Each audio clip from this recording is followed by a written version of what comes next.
C'est parti la bande, nouvel épisode de ce format patte blanche. On se retrouve aujourd'hui avec Basile pour un nouvel épisode donc de ce petit format patte blanche.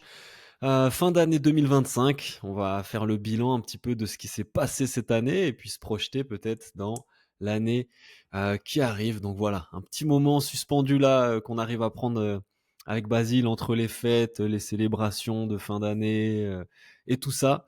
Mais petit check-in là déjà, Basile, toi, comment tu te sens là aujourd'hui, là maintenant? Comment tu te sens? Comment ça va?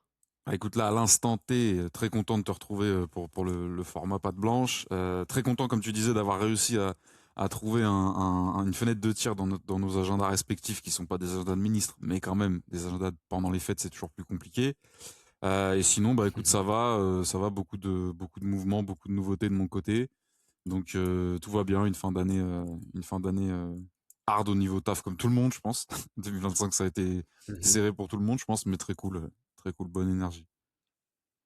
Top, tu reviens d'un petit entraînement si je ne À m'abuse. l'instant, ouais, effectivement, je reviens du RER surtout, mais je Mhm. reviens effectivement du HQ, du headquarter de Gracie Barra dans le 18e à Paris, où Julien Casier nous a martyrisés pendant un peu plus d'une heure, histoire de bien me mettre en selle avant cet épisode avec toi. D'ailleurs, il m'a dit de te passer le bonjour. Je lui ai dit que je tournais avec toi. Il t'embrasse. Ah, Et nickel. même pendant les fêtes, Pareil, il est pareil, là on le salue. il est là pour nous faire poncer le sol. Mhm. Bah, tu vois, en termes de bilan, du coup, bah, ouais, on salue Julien. Donc l'épisode de Patte Blanche, le premier qu'on a enregistré, Basile, dans le studio là à Bordeaux, Ouais, à Bordeaux, ouais, chez Florent c'est Garcia, ouais. la vidéo sur ma chaîne YouTube la plus vue de l'année. C'est même la vidéo la plus vue de ma chaîne YouTube Ah ok, je aujourd'hui. savais pas du tout, c'est vrai? Ouais, c'est la vidéo la plus vue. Donc je crois que ça a vachement plu. Il y a eu beaucoup de commentaires, il y a eu beaucoup de retours. Ok, Sûrement j'avais que le pas du tout format suivi. studio, ouais, sûrement que le format studio a plu. Et puis j'imagine aussi que l'échange sincère, authentique qu'on a eu Ouais, à ce moment-là a plu et a ah bah résonné écoute. avec pas mal de monde. Top. Je suis vraiment Et passé à côté. Ouais, ouais. euh, ouais. Et donc le podcast que j'ai enregistré cette année avec Julien, je crois que c'est le troisième le plus Ah ouais. regardé Ah oui, oui, c'est sur vrai, bien la sûr. chaîne YouTube de cette année. Ouais, tu t'avais fait une petite minia, je me rappelle, un peu à la Ghibli, IA et compagnie. Là. Ouais, c'est Ouais, ça. ouais, je me rappelle. Ouais, oui, bah ça, il a Ouais. bien marché forcément. Ouais, puis Julien, il est assez Ouais, exposé aussi sur ça a d'autres vachement médias. Donc, ouais, ouais. Ok, bah nice. Bah, je savais pas ça du a tout pour Pas de vachement Blanche, ça fait plu, ouais. plaisir. Effectivement, comme tu dis, ça doit être un Ça fait compromis à la fois côté studio, parce que les gens, c'est quand même agréable de temps en temps avoir un truc un peu plus fini, entre guillemets, un peu plus quali. Mais j'espère aussi que c'est le fond qui leur, qui leur a un petit peu plu. Et donc, bah écoute, c'est super. ouais, Tant je mieux. pense. Je pense, je pense. Aujourd'hui, on va parler de ceinture, on va parler, d'entraînement, de progression, de mutation, d'apprentissage. On va parler de la dimension, mentale aussi, de Et performance et peut-être des horizons là pour 2026. hmm. Moi je voulais commencer voilà avec, cette mutation, ce changement de couleur, on va dire que moi j'ai vécu Eh en oui. 2025 en obtenant cette ceinture bleue finalement après, 4 ans de JJB, Ouais. 4 ans, sur les tatamis. C'est beau, bravo à toi. Hem, Hein. ouais, merci, c'est cool. Mais la mutation, tu vois, au-delà de la couleur, bon, c'est juste une couleur, tu changes de couleur. Je trouve qu'elle a vraiment été dans mon approche de l'entraînement et du jiu-jitsu. Hem, Ok, j'ai intéressant. j'ai remarqué ouais, j'ai remarqué que aujourd'hui, j'approche l'entraînement, la progression, l'apprentissage du jiu-jitsu un peu différemment, assez différemment. Mhm. Là où en fait, j'en parlais d'ailleurs dans cet épisode de Patte Blanche là, hem, où, à mes débuts, j'étais plus dans une optique de dépassement de soi, de goût de Ouais. l'effort, de voir jusqu'où tu peux aller dans la difficulté, l'effort, même la douleur. Aujourd'hui, je suis vraiment dans la recherche de précision. Précision Hmm. technique, les bons effets de levier, les bons effets d'angle, de répartition du poids, tu vois, pour être le plus précis, le plus efficace possible, mettre le moins de force possible. Et j'ai l'impression que je progresse plus techniquement, je prends plus de plaisir, Hmm. je me fais moins mal. Mes partenaires d'entraînement me font remarquer que c'est agréable aussi de s'entraîner ensemble, Ok, great. Donc voilà, pour l'instant, je n'y vois que des avantages, tu vois, cette mutation, un petit peu ce changement d'approche, quoi. Et donc ça, j'ai l'impression que c'est l'output pour moi, c'est pas que je veux te retenir dans les ceintures blanches, hein. Je suis très content pour toi que tu Mmh. nous aies quittés, que tu nous as abandonnés et que tu nous aies laissés dans la merde. Mais je plaisante.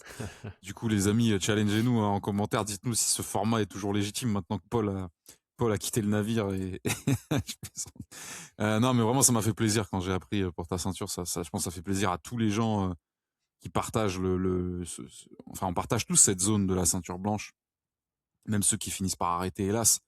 Mmh. Mais ouais, il y a un truc d'humilité, de patience, de doute et en même temps de goût de l'effort, parce que je vois pas un monde dans un club sain qui délivre des grades de manière logique, hein. J'imagine que, enfin voilà, on va pas Mmh. rentrer dans les débats là-dessus, mais dans un club qui respecte, on va dire, la déontologie, il y a personne qui, pour moi, atteint cette ceinture sans avoir donné l'effort en face. Après, il y a Ouais. des choses qui peuvent aller plus vite pour les compétiteurs, moins vite pour les hobbyistes, etc. J'en sais rien. Enfin, ça dépend vraiment des clubs, etc. Mais moi, je pense que la ceinture bleue, elle se paye avec une révérence à la discipline du jiu-jitsu. Et cette révérence, c'est pas de la déférence, tu vois, c'est pas de la flatterie, c'est pas du conformisme. C'est, j'ai compris qu'il fallait que je m'incline, j'ai compris qu'il fallait que je descende tout en bas, que je mange le sol, que je mange la pression, que je comprenne, jusqu'au moment où il y a cette éclosion que tu as l'air d'avoir toi-même vécu, de comprendre, ah ok, le vrai job, même si c'est très bien d'aller au-delà de tout, de se dépasser, d'être un peu, tu vois, dans l'épreuve continue, c'est pas ça en fait le vrai job. Mais je pense pas que tu l'aurais saisi sans, tu vois, direct premier jour en mode ah j'ai capté, il faut pas, tu vois où je veux en venir en fait. Des Ouais. fois on regrette d'avoir passé un certain temps sans tout comprendre. Et en fait, on réalise pas toujours que c'est ce temps sans tout comprendre qui nous a amené à la compréhension et que si tu l'enlèves, Ouais. en fait, y a pas un monde où moi je serais venu te voir à ta deuxième semaine, enfin moi tu t'en fous, je suis personne, mais à ta deuxième semaine de jiu-jitsu, un maître international confirmé serait venu te voir et t'aurait dit ce que tu m'as dit, t'aurais dit Mmh. ok, mais ça veut pas du tout dire que t'aurais pu l'appliquer et en faire quelque chose. Tu vois ce que je veux dire? Mais Il y a du c'est ce qui timing s'est quoi. passé. En Tu plus, vois, moi aussi je le en reconnais, tu vois. Ouais, en parlant avec d'autres là de ce changement d'approche un petit ouais, peu, à chaque fois je disais: «Mais comment ça se fait que j'ai pas compris ça plus tôt, en fait?» alors que justement l'information était là, hein. L'information elle est là, hein. Aujourd'hui tout le monde le dit que, pour s'entraîner et progresser en jiu-jitsu, il faut, faire du spécifique, résistance progressive, heu être dans la technique, comprendre les bons effets de levier, machin. L'information elle était là, mais moi c'est juste j'avais pas capté, j'étais dans ouais, ma propre quête à moi et en effet, il fallait que je passe par là à un moment donné, tu vois? Et c'est marrant, j'y pensais aussi en réfléchissant à ça avant notre podcast là, ouais. qu'à la fois cette année et ben, c'est là où entre guillemets «j'ai touché le fond» niveau jiu-jitsu. En début d'année où j'ai été beaucoup blessé, Ouais, j'ai eu c'est vrai que t'en as chié, cette ouais. pubalgie là, Mmh. et beaucoup de douleurs, notamment cette pubalgie où vraiment à un moment donné, j'étais presque à arrêter et j'ai dû arrêter temporairement et tout ça. Et cette même année, c'est comme tu l'as dit, l'année un peu de l'éclosion, de la mutation, tu vois? Où ah, Ouais. la ceinture bleue apporte comme un soulagement en vrai, je trouve, hein, de: «Ah OK, bon ça Ah j'ai OK, ouais, passé cette étape, c'est OK, marrant je que tu peux le vois comme ça. avancer». OK. Et bah, elle me permet ce shift mental de: «OK, maintenant je peux me concentrer sur l'essentiel qui est progresser techniquement, Mmh. comprendre, ce système, cette mécanique-là du jiu-jitsu qui en fait, un truc si passionnant Mmh. et et addictif, quoi». Ouais, carrément. Puis c'est très intéressant et pour un mec comme moi, et je le dis parce que je sais que dans ton audience, il y a certainement des dizaines et des dizaines de gens qui sont dans ma situation, c'est que moi, je te vois, je comprends pourquoi t'es passé, enfin, je comprends pourquoi dans le sens, j'ai rien à comprendre, mais je suis heureux et en même temps tout à fait, euh, je comprends logiquement pourquoi t'es passé bleu, j'entends ton discours de, ok, j'ai réalisé que la technique prime, enfin, que Mmh mh. l'intention, etc. Donc, c'est-à-dire que j'accepte dans le sens, je reconnais tout ce que tu dis, mais pour autant, moi, je suis toujours dans une zone où on avait une discussion avec ça, avec Julien, il y a 2 jours exactement sur ça, sur les différentes pédagogies et aussi les différents profils d'élèves. Moi, Mmh. il y a vraiment, il y a une schizophrénie qui s'exprime dans mon jiu-jitsu. Je pense que c'est le cas de beaucoup de gens, notamment en ceinture blanche. Donc les gars et les filles, n'hésitez pas à nous donner de la force si vous vous reconnaissez, parce que c'est vraiment un truc, je pense, qui touche beaucoup de gens. C'est que quand je suis en train de regarder de la technique, quand je suis en train de parler avec quelqu'un du jiu-jitsu, quand je suis juste en observation entre deux rôles, j'en sais pas, c'est extrêmement présomptueux, mais c'est pour caricaturer. Je comprends tout. C'est-à-dire que je comprends ce que je vois, je comprends ce Mhm. qu'on me dit, je ressens Ouais. la théorie, j'ai la logique, j'ai les concepts. Et puis, il y a le moment où je check mon gars, où le timer se démarre, où on nous dit allez-y les gars, full intensité. Et là, il y a un débranchement qui se fait dans mon cerveau. J'abuse, c'est pas total, genre c'est pas je deviens un Golemon mais il me reste 2% de neurones de compréhension et je suis que là à gérer avec pas que avec ma force, mais moi je suis beaucoup je connais pas ton jeu d'ailleurs, c'est marrant qu'on n'a jamais tourné ensemble, ça serait Mhm. cool qu'on puisse même tu vois pour chiller, il y a un jour faut qu'on vraiment qu'on tourne ensemble, qu'on puisse développer encore plus ça, mais moi j'ai un jeu très en pression, tu vois, Mhm. malheureusement encore très en force. Julien essaye de m'apprendre à transformer la force en pression, mais dans un Mhm. cervelet comme le mien, quand je suis en mode combat, c'est-à-dire un cerveau de gamin de 5 ans, c'est très compliqué de Mhm. faire la différence entre les deux. Mhm. Et pour autant, je suis pas j'essaye de pas être un mec qui fait mal je veux pas être un mec qui fait mal à ses Mhm. partenaires pour rien, qui est que dans Mhm. la, tu sais, il y a des gens, tu sens l'intention de te faire mal, genre ils vont te mettre un genou sur Mhm. la mâchoire ou, Ouais, bon, ouais. il y a, ok, dans un combat où on dit, allez-y, full intensité, conditions compétition, machin, etc. Quand t'es en flow un peu, frérot, le genou sur la mâchoire, le machin, la morsure, le Mhm. pincement, les trucs, ça c'est des trucs de Oui, oui. compétiteur un peu vicieux. Moi, j'essaie Ouais. de pas être ce gars-là. Maintenant, quand t'es ce matin en fin d'entraînement, après ce que Julien il nous avait sauré, la lucidité, la compréhension, le machin, tu fais un petit peu Mhm. comme tu peux, tu vois. Donc, Mhm. écoute, moi, j'espère être aspiré par ton élan Mhm. et bientôt avoir cette éclosion. Parce qu'en fait, je vais être très honnête avec toi, hein. Et je pense que c'est encore une fois le cas de beaucoup de gens.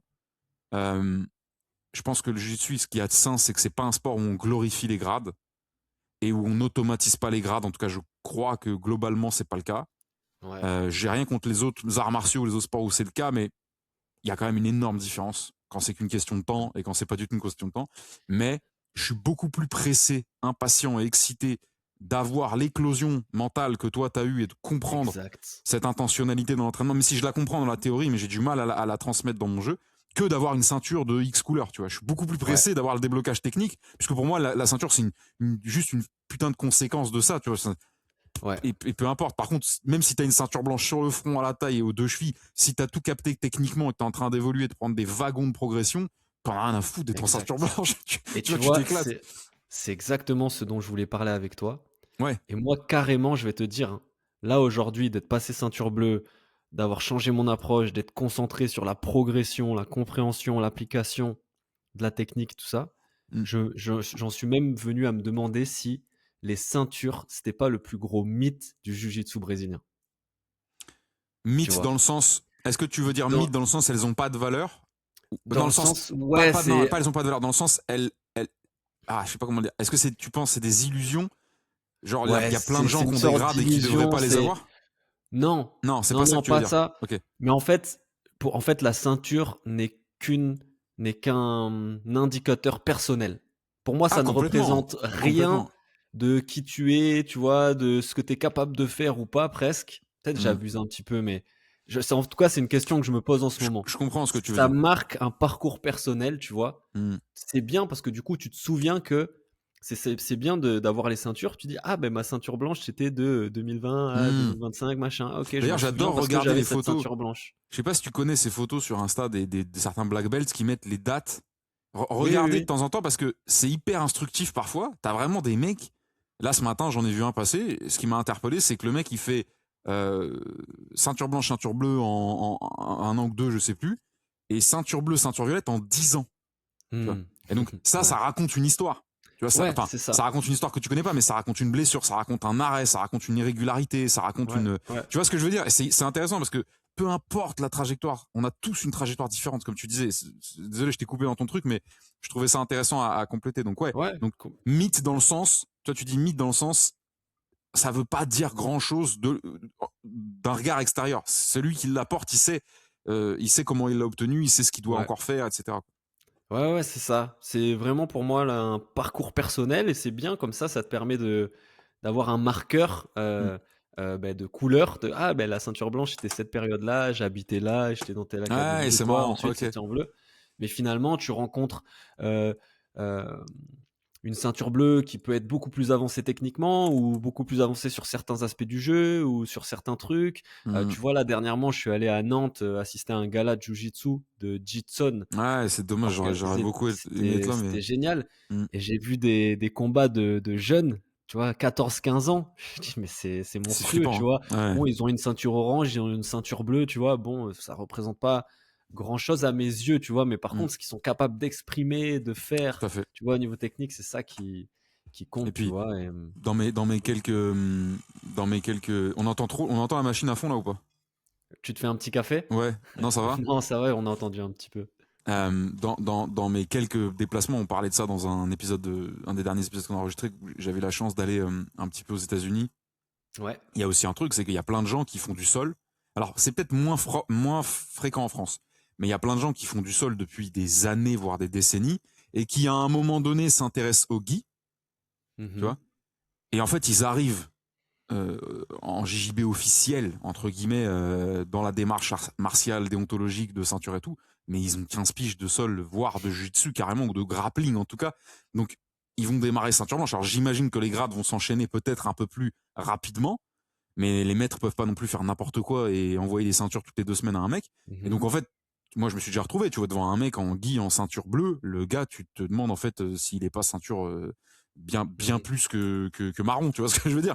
Et en fait, c'est parce que ça a pas vraiment Et le gars, tu discutes avec lui, oui, j'étais champion de lutte universitaire. Après, j'ai fait du Mmh. grappling en compétition, mais jamais en Ouais. démarche martiale, etc. Oui, tu fais d'accord. En Mmh. fait, t'es absolument pas. Ouais. Enfin, si on t'avait suivi, en fait, la ceinture, il faut que vous compreniez que c'est l'expression de la progression d'un individu dans sa relation avec un maître au sein d'un cursus pédagogique qui a commencé au jour de la rencontre entre ce club et la personne. Mais ce qui s'est passé avant, ce qui complète la vie de cette personne, le maître, s'il a une vraie connaissance de ça, encore faut-il qu'il puisse avoir cette connaissance et cette relation, il peut éventuellement en prendre compte, en considération sur les grades, mais lui, il vous voit arriver à vos 28 ans, à vos 17 ans, à vos 34 ans, à vos 45 ans dans la salle, ça commence là, tu vois. Ce qui s'est Mmh. passé avant, les bagages techniques que tu as déjà, à part quelques disciplines voisines, tu vois, on sait qu'un black belt de judo peut pas être moins que ceinture blanche, moins qu'un ceinture bleue en compétition, mais c'est en Oui. compétition. Mais sa démarche jiu-jitsu, elle démarche au moment où il commence, mais il faut pas oublier qu'on ne naît pas le jour où on met une ceinture blanche pour la première fois en jiu-jitsu. Mmh. Et moi, je connais des mecs qui ont fait des trucs enfin, qu'on pratiquait des métiers, on rentrera pas dans les détails. Euh, oui, ils vont devoir passer la gradation classique, mais enfin, si tu vois le curriculum vitae du gars, tu te doutes que ça va aller Mmh. très vite. C'est juste de la Ouais, technique pour le coup qui leur manque, tu vois. ouais Donc et il me voilà. Mais en tout semble cas, justement qu'aux États-Unis, tu as même de plus en plus de clubs de grappling, no-gi, qui ne font plus de ceinture, qui n'utilisent non, plus mais le ouais, système de gratte ceinture, plus. tu vois? Ouais, gratte plus. Ouais. Mais dans le grappling pur, je saurais pas dire pas démographiquement, mais au niveau de la répartition, comment c'est géré, mais il y a beaucoup de clubs qui ne calculent pas du tout les grades. Ouais, ouais, ouais. Après, est-ce que, au-delà de la ceinture, est-ce que la gradation, si on essaye de se calmer un petit peu sur le melon que ça peut donner à certains et les dérives comportementales que ça peut engendrer chez les gens qui sont un peu dans, tu vois, ce qu'on appelle la gloriole. Tu vois, il y a des gens qui sont extrêmement euh, perturbés comportementalement par les médailles, les récompenses, les Mmh. titres. C'est souvent des gens qui adorent avoir une carte de visite, qui, tu sais, qui ils changent leur statut sur tous les réseaux sociaux. Tu vois, il y a des gens qui Mmh. sont attachés à ça. Je suis pas Ouais. certain que ce soit intelligent de leur marcher sur la gueule en disant que c'est des pauvres débiles et tout. Il y a forcément un truc derrière. Il y a eu un Mmh. manque de quelque chose à un moment donné. Il y a peut-être une croyance que sans ça, il y a pas d'épaisseur, il y a pas d'existence intéressante. Tu vois, il y a des gens qui ne vivent que par le statut qu'ils ont en société. Je pense que c'est difficile comme vie, donc il faut peut-être pas trop leur en vouloir ou quoi. Mais si on met Mmh. ça de côté, les grades, ils sont surtout là pour, le terme en anglais, c'est incentiver. C'est-à-dire, ils sont là pour t'attirer vers la progression. C'est comme on met un objectif à un putain de commercial. C'est un bout d'oseille. S'il vient du bon côté, il va l'avoir. Et à chaque fois, le but, c'est de l'emmener, tu vois. Bah, la Mmh. gradation, si tu l'enlèves, en sachant que moi, en moyenne, ce que je constate, c'est que les black belts dans les clubs de jiu-jitsu que je connais, donc je connais peu de clubs, mais j'en connais quelques-uns, qui sont confirmés, qui sont des clubs valables. C'est entre 10 et 15 piges pour avoir une ceinture noire, et encore, il y en a qui vont bien au-delà. Si tu donnes rien comme élément de progression, comme signal de progression pendant 12-15 ans à un mec, bon, c'est Ouais. compliqué. Et surtout, si on enlève les grades, comment on organise la compétition? Comment on fait des cartes qui sont valables en termes de niveau. On peut pas se baser que sur l'équilibre du poids. Tu vois ce que je veux dire? La gradation, pour la elle a beaucoup de compétition, c'est fonctions en clair. fait. Elle a beaucoup Mmh. de fonctions. Mais Ouais, voilà. complètement. Mais voilà. Après, voilà, je pense qu'il faut la vivre personnellement, sa gradation, et pas penser que c'est un élément qui a une Mmh. valeur extérieure. Tu vois. Ouais, c'est ça. C'est très personnel, je pense. C'est ton parcours et moi, je trouve ça sympa qu'il soit marqué d'une couleur. Bon, ben voilà, je suis Ouais, dans une nouvelle couleur, c'est une nouvelle aventure, une forme de il y a un peu un mutation, reset, quoi. t'as raison, il y a un peu un reset. Tu vois, quand Mmh. t'es compétiteur aussi, tu vois, j'entends souvent les compétiteurs dire, Ouais. bah, non, mais là, les Europes, je les avais fait en bleu, là, je vais les faire en, tu vois, c'est vraiment genre, que pas une nouvelle Mmh. vie, mais t'as un peu l'impression d'avoir changé de, bah, tu changes de caté, hein, de toute façon, Ouais, ouais. mais ouais, c'est intéressant, en tout cas. Hem, je voulais te demander aussi, dernièrement, je t'ai vu aller plusieurs fois à un événement qui est organisé, il me semble, par Julien Casier, qui est le 10-10. Ah, j'essaye Est-ce de que ne tu rater aucun 10-10, ouais, peux Est-ce que tu peux nous emmener un peu dans le 10-10, carrément. décrire l'atmosphère de cet événement qui a l'air sympa? C'est une sorte d'open mat, quoi, C'est qu'est-ce exactement, qui le alors, rend unique aussi? Tu vois? C'est ça la question. Qu'est-ce qui le rend unique, Alors, je vais prendre 10 secondes pour donner une réponse vraiment intéressante. OK. Et vraiment, s'il y en a qui nous écoutent et qui se tâtent, ne vous tâtez pas, venez au 10-10 C'est pour faire ouvert comme c'est une ouvert, description. Voilà, description vraiment littérale. C'est un open mat. Donc, pour ceux qui ne sont pas familiers avec open mat, c'est juste on vient tourner en libre et c'est pas un entraînement. Ça mmh dure grosso modo 2 heures. Il y a des débordements comme dans tous les clubs vu qu'on est mh. tous des drogués de notre propre sport. Mmh. Pourquoi 10-10? Parce que Julien, il organisait ça en 10 fois 10 minutes de combat. OK. Donc là, normalement, les gens qui ont un doctorat en maths, ils disent, mais oui, mais du coup, ça fait 100 minutes, et 100 minutes, c'est moins de 2 heures qui font 120 minutes. Oui, mais vous savez très bien qu'il y a les petites parenthèses entre deux rolls. Alors ça se touche pas au 10-10, hein, c'est dans le sens, entre deux combats, il y a pas 20 minutes. Hein. Mmh. C'est plutôt rythmé. Mmh. Ça, c'est le côté descriptif technique. Ok, ça se passe en général de nos jours. Ça se passe quasi systématiquement au club de Vaugirard, donc 374 rue de Vaugirard, si je dis pas de conneries, au club Gracie Barrack rue de Vaugirard, près de Porte de Versailles, tout ça, là, pour ceux qui repèrent, donc dans le sud-ouest de Paris. Maintenant, qu'est-ce qui fait que c'est unique? En dehors du fait que déjà, il y a Julien qui est là la plupart du temps, il y a une très haute qualité de gradé à la Gracie Barra, faut le savoir. Il y a aussi beaucoup de monde qui vient d'ailleurs. Et ça, c'est ce qui, je pense, rend le 10-10 intéressant. C'est qu'on a plein de gens qui viennent de clubs extérieurs, qui sont souvent des clubs amis, dans le sens on Mmh. s'entraîne ensemble de toute façon. Mais il n'y a pas que des ceintures blanches et des jeunes ceintures bleues qui voudraient un peu s'endurcir ou travailler un peu plus fortement les combats. Il y a des hauts gradés, entre guillemets, qui viennent de d'autres endroits. Il peut y avoir même des champions qui viennent du MMA ou du JB de d'autres endroits.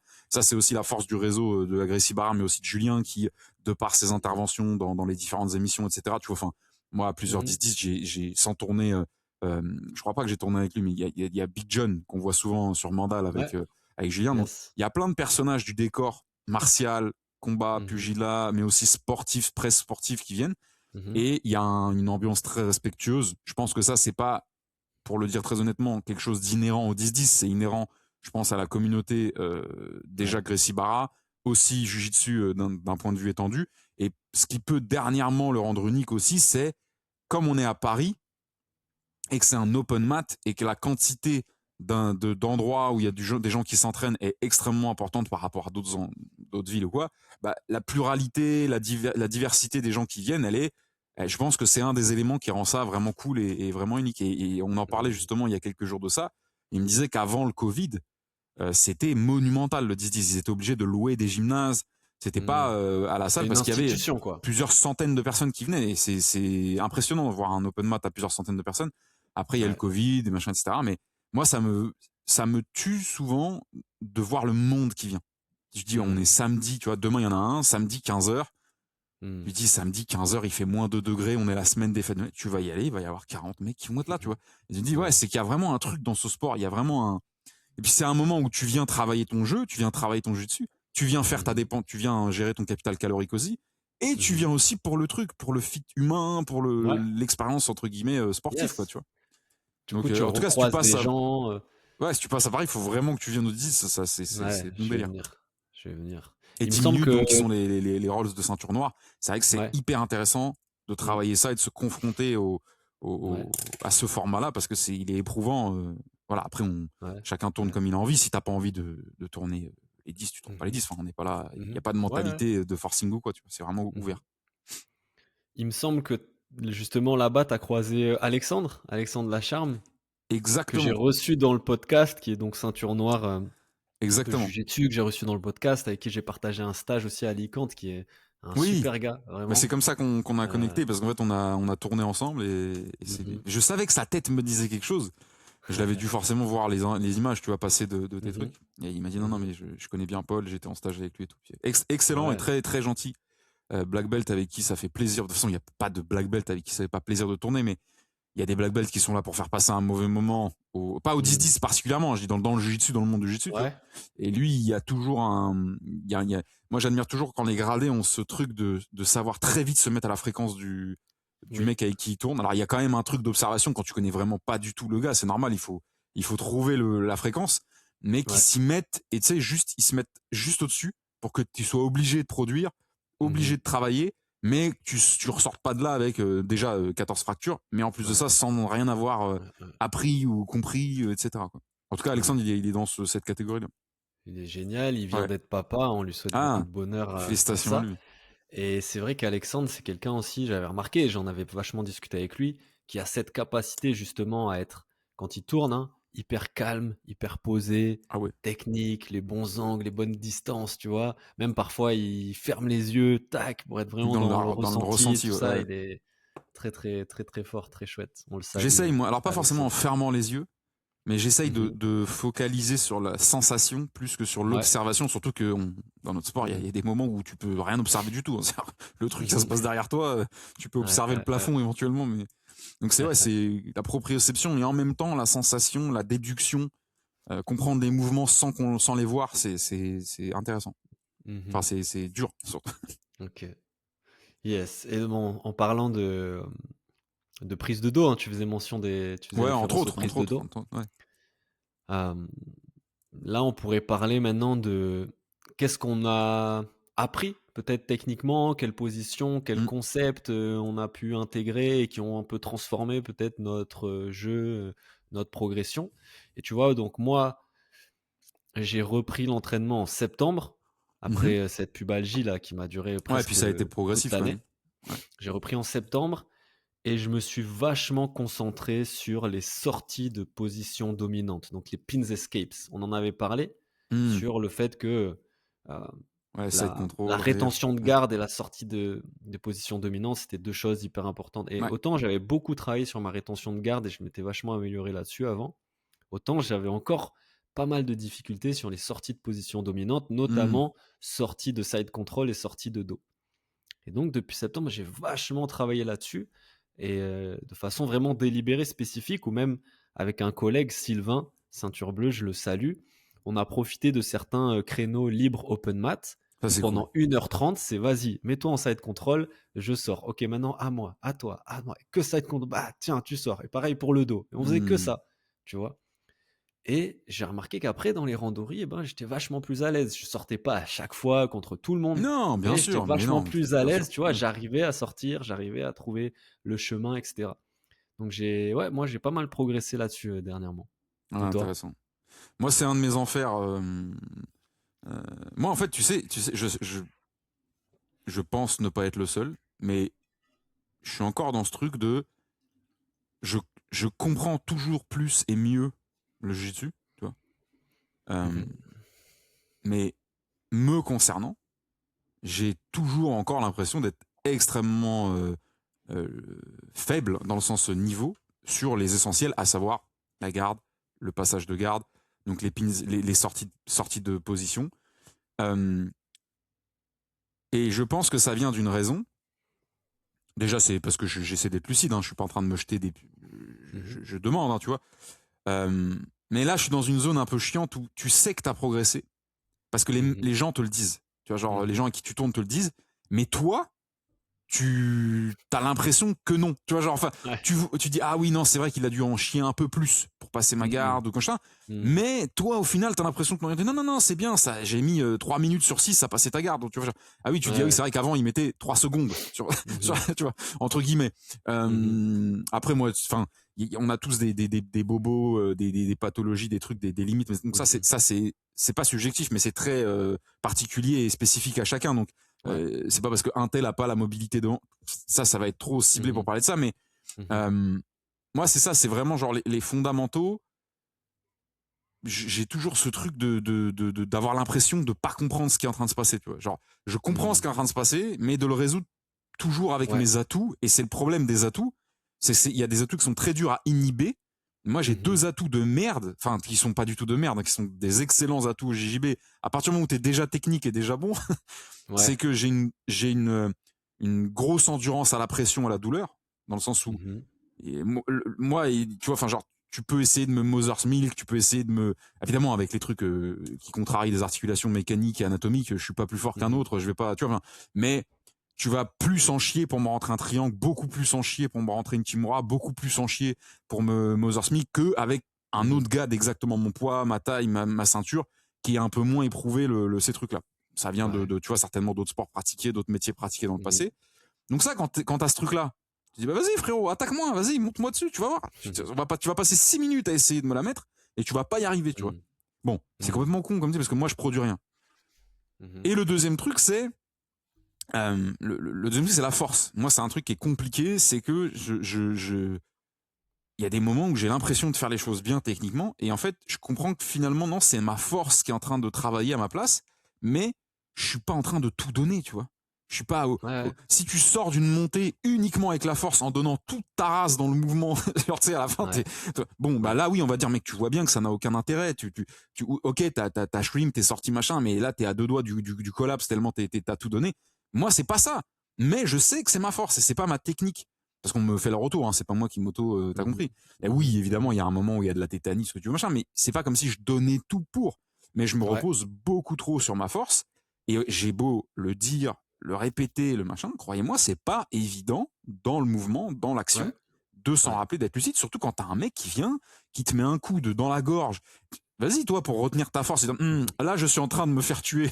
Je ne vais pas utiliser ma force et je vais. Non, parce que la technique, si tu l'as pas en tête, elle est juste pas là, la technique, tu vois. C'est juste, elle va pas arriver dans ton cerveau, tu vois. Donc à un moment donné, t'es là, en montant, en train de crever à deux doigts du bras-tête ou je ne sais quoi. Bon, vas-y les gars, on produit. Et la seule production que t'es capable de fournir à ce moment-là, malheureusement, c'est si t'as le capital nécessaire et que t'es encore suffisamment frais, c'est de la force, c'est du mouvement de force. Et c'est d'ailleurs surprenant. Certains mecs sont déstabilisés parce que tu les laisses venir en espérant pouvoir traiter leur assaut, leur offense, leur geste offensif avec de la technique. Tu te rends compte qu'en fait, tu vas rien gérer techniquement et donc tu réagis ensuite uniquement avec du capital musculaire et de l'explosivité, de la force. Et ça les surprend parce qu'on s'attend à plutôt l'inverse. C'est le mec qui va essayer de t'en renvoyer dans les cordes, entre guillemets, avec sa force. Et s'il n'y arrive pas, il va utiliser la technique. Et l'inverse, des fois, ça surprend un peu les mecs. C'est un peu comme une feinte où tu fais genre t'es KO, mais en fait, finalement, tu te réveilles, tu vois. Mais voilà, moi je travaille dessus, hein, je fais le Calimero, tout va très bien, je m'éclate. Moi de toute façon, j'adore en chier, donc il y a pas de problème, je suis un peu au paradis. C'est pour ça, moi j'étais pareil, notamment sur les sorties de position dominante, où la seule façon dont j'arrivais parfois à en sortir, c'était complètement exploser, tout donner. Surprendre Alors le que gars. la force, c'est pas forcément du tout mon point fort, mon atout, mais voilà, s'il fallait exploser, sauf que bah, tu te crames, tu peux te faire mal, tu peux faire mal à l'autre. Et en fait, c'est en revenant, en essayant de comprendre le chemin technique le plus précis possible, tu vois, parce qu'en fait, pour les sorties de side control ou les sorties de dos, il y a un chemin technique. Il existe un chemin technique A plus B plus C plus tel levier plus tel angle qui te permet de sortir. Et donc, en le travaillant de façon délibérée et vraiment progressive, ok, au début sans résistance, ok, je comprends le chemin, on met un peu plus de résistance, un peu plus de résistance, c'est ça qui te permet à la fin, dans un combat normal ou avec plus de résistance, d'avoir le chemin, d'activer ce chemin avec les bons leviers, les bons angles, et tu te rends compte que ça marche. Tu te dis quoi? Attends, mais ok, c'est ça en fait le truc, c'est ça le truc, c'est les bons angles, les bons leviers, les bons chemins à comprendre et à réussir à appliquer petit à petit, tu vois. Et je vais dire un truc, parce que tant que tu parlais, ça m'est venu, et c'est ce que tu dis, c'est très vrai, c'est qu'en fait, l'objectif, c'est de comprendre jusqu'à réussir à l'expérimenter. En fait, si là, je m'assois avec toi, que tu me montres une vidéo et que tu me dis, regarde, l'angle, normalement, je vais comprendre parfaitement. En plus, toi, t'es assez pédagogue, donc tu veux l'expliquer de manière très accessible pour moi. Ok, Maintenant, on va sur le tapis. Mais comme tu dis, il y a ce besoin de progressivité, de déchiffrage. Ouais, Moi, je vois ça exact. comme de la musique et j'ai la chance d'avoir un frère qui est musicien, certainement du plus haut Ouais. niveau qu'on peut imaginer. Mais donc du coup, je me suis tapé toute ma croissance, enfin toute ma jeunesse avec lui à l'écouter apprendre. Mmh. C'était moins Mmh. stylé qu'aujourd'hui, tu vois. Mais c'est Ouais. nécessaire. Et il y a pas un mec, à part certains prodiges et encore, je pense que qui prend une partition d'un truc technique et qui se met devant son piano ou ce que ça et qui Mmh. brat, la sort. Il y a ce qu'on Ouais. appelle le déchiffrage. Le déchiffrage, c'est note par note et le rythme et le machin et Mmh. l'intention. Mmh. Bon, ce que Ouais, je veux dire, c'est c'est que ça. les pièges, quand on est dans ces cas-là, parce que je sais qu'on est 80% des ceintures blanches honnêtes, sincères, qui veulent progresser, qui sont là pour le jiu-jitsu, elles sont dans le cas où je suis. Il y a toujours ce truc-là ouais, il faut arbitrer les bons atouts, il faut se focaliser sur la technique et la compréhension. Sinon, en fait, tu résistes et t'augmentes ton pouvoir de résistance, mais tu progresses pas en jiu-jitsu, tu vois. Mmh. Et Ouais. ne vous faites pas, moi, c'est un des trucs dont je suis le plus fier, c'est que j'essaye de me faire jamais happer par les techniques sexy. Parce qu'en fait, quand tu en chies à Ouais. avoir une bonne garde, à retenir les gardes et à Mmh. t'échapper des positions dominantes, au bout d'un moment, ça casse les couilles. Au bout d'un moment, en fait, c'est ton enfer et tu sais que tu résistes plutôt bien, mais c'est relou. Et donc, des fois, tu as envie de te divertir, tu as envie de te distraire, tu as envie d'un peu d'oublier tous tes malheurs. Et donc, tu vois une clé à la con, un truc de clé, des trucs vraiment du détail en plus qui sont accessibles en général que aux gens qui ont vraiment un très gros capital déjà. Et Ouais. donc, tu te mets à faire des trucs comme ça. Sauf qu'en fait, ce que tu fais, c'est que tu es en train de t'éloigner des fondamentaux. C'est comme si tu commençais Ouais. tu vois, à designer les tuiles de ton toit alors que t'as pas encore posé la chape d'une baraque avant de monter les premiers parfums, tu vois. Ouais. Et à mon avis, plus tu passes de temps à être attiré par ces trucs-là, moins tu vas vite, enfin, plus ton temps en ceinture Ouais, blanche il va ouais. être très très très long, tu vois. Parce que Ouais faut que tu te disciplines à aller regarder que ça, quoi. et finalement, je te dis, moi, ce que je te décrivais là, les open mat avec, mon collègue, où on faisait un truc très basique et en fait, on a pris un plaisir de dingue parce Ouais, qu'on a compris des trucs, on a débloqué des trucs. On ouais, voyait carrément. que on c'était intelligent, on progressait, on découvrait des trucs, tu vois? Et en fait, on prenait un plaisir de dingue et on continue à prendre un plaisir de dingue à faire ça, à travailler des positions Mm. de façon délibérée, même très basique, tu vois? Et qui aident vraiment. Parce que oui, ta clé, Instagram, machin, bon, Mais même, ça va même pas au-delà t'aider plus que d'Instagram, ça, quoi. je vais te donner un exemple qui est le mien. Moi, je suis honnête et les gens de la Gracie Barra pourront confirmer cette semaine. Enfin, si cette semaine, on a charbonné sur le Hashigarami. Ok, donc il y en a qui C'est l'appellent. les clés de talon, ça, non? Oui, tu sais, c'est la single. Merde, le nom anglais, je C'est suis une pas clé de sûr. talon, non? Single X. Attends, c'est pas une Ah, clé c'est pas une clé, OK. C'est une garde single X, single X peut-être? leg. Euh, Ouais? attends, je veux pas qu'on dise. Ouais, c'est ça. Is single X Hashigarami. There is not. Ah non, c'est pas la même position. Bon, les puristes, vous nous direz où est-ce qu'on. Bon, je vais pas te la faire là devant la caméra, mais tout le monde voit ce que c'est Hashigamari. Et c'est pas le chien de Julien, parce que Julien a appelé son chien Hashigarami. OK. Euh, bon, c'est une technique, me demande pas, des fois c'est comme ça. Je l'ai comprise direct. Ok. OK. Ouais. Alors que je comprends que dalle aux jambes. C'est vraiment genre un monde pour moi. Mmh. Les leg entanglement et compagnie, c'est un. Tu sais, j'ai l'impression de parler avec une autre langue. Tu vois, pour l'instant, je me Mmh. focus sur le Mmh. reste. Et j'ai eu la chance quand on l'a vu d'avoir plusieurs cours assez rapprochés. Ensuite, il y avait un cours de MMA où ils faisaient travailler le Garmi au mec et ils étaient en impair. Donc j'ai dit vas-y, je mets un rage-garde et je viens faire le cobaye. Donc j'ai charbonné la Shigarami. Eux, ils travaillaient la défense. Donc j'étais donc en gros, c'est Mmh. une technique que j'ai assimilée très vite. Et en plus, le Shigarami, enfin, le Shigarami bien posé avec un espèce de muscle sweep, tu vois, tu fais vraiment tomber le mec juste avec ta prise de jambe et qui Mmh. dérive directement sur un footlock. Oui. Alors, je sais pas, oui, clé de cheville, enfin, clé Ouais. de Clé talon, de enfin, cheville, ouais. Achilles, en 20 secondes, t'as réglé ton. Et du coup, j'ai réussi à le rentrer une fois, deux fois, trois fois. Alors, évidemment, les mecs, ils me mettent pas des Mmh. intensités vénères. Et c'est Ouais. ça le piège. Ça, c'est un piège. Parce que tu sais que t'as une merde, garde de merde. T'as une rétention de garde de merde. T'as une pin escape de merde. Et là, tu viens au cours et tu t'éclates. Et c'est super. Ça te divertit un peu. Tu vois, t'apprends une Mmh. nouvelle technique et tout. Et c'est aussi Mmh. un moyen de prouver à ton professeur et à toi-même que des fois, bah, tu comprends bien et t'appliques bien et t'es pas juste un connard qui veut pas appliquer ce qu'on lui apprend. Sauf que des fois, ça passe pas. Mais qu'est-ce qui va se passer après? T'as la Hashigarami. Tu connais bien le setup. C'est-à-dire d'arriver à prendre cette position, tu vas la faire tout le temps. Tu vas commencer à vouloir la faire tout le temps pour te la raconter, pour Ouais. conforter ton ego, pour aussi ne pas Oui. passer tous les combats à te faire taper par les autres. Et sauf que Ouais. plus tu fais ça, plus tu t'éloignes des fondamentaux en fait. Donc le piège, Mmh. il est évidemment dans toutes les putains de techniques Insta. C'est des horreurs ce truc-là parce que tu vois une technique qui est cool. Et les pires, c'est quand c'est des techniques pour contrer les trucs que tu te prends tout le temps dans la gueule, tu vois. T'es trop attiré par ça. Mais la discipline, c'est de rester sur les fondamentaux. Et j'avais vu un truc à Dubaï. À Dubaï, j'avais eu la chance de tourner pas mal chez, il est absolument pas là physiquement, mais Royce Gracie qui a ouvert aussi son école. Et eux, ils avaient un truc. Alors, je sais pas du tout si c'est spécifique Royce Gracie, spécifique Dubaï, j'en sais rien. Les Mhm. blanches, ils prenaient des cours que entre blanches Mhm. jusqu'à l'équivalent de la troisième barrette ou quatrième barrette, je sais plus comment ça s'arrête. Ok. Mais c'était que du fondamental. Il y avait pas, Mhm. c'était que de la du marquage de position, tu vois, genre comprendre la domination, comprendre le poids.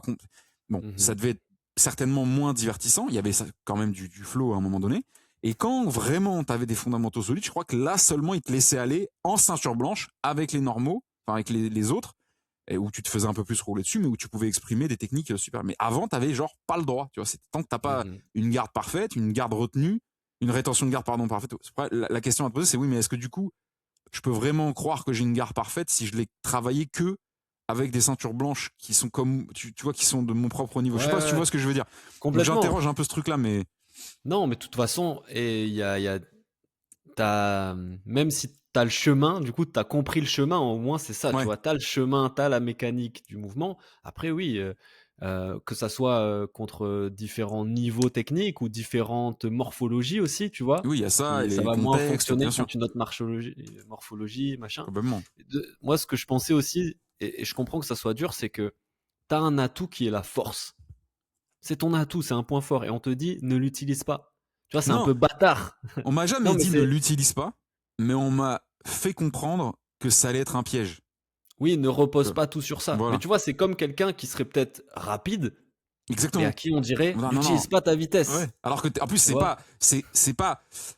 c'est pas à disposition. C'est pas t'as de la force à disposition ou de la vitesse à disposition. C'est que naturellement tout ce que Mmh tu mh. le fais avec de la force ou avec de la vitesse. Parce que quelqu'un qui est Mmh. fort, il l'est certainement parce qu'il. Alors attention les amis, force entendez nerveux. Enfin, il n'y a pas de Hulk ou de je ne sais quoi. Il y a tu vois, il y a pas de prétention. C'est juste il y a des gens qui sont nerveux, qui ont de la force nerveuse de par leur métier certainement et de leur trajectoire de vie. Et quand tu as travaillé tôt avec tes mains, ton corps, bah en général, Mmh.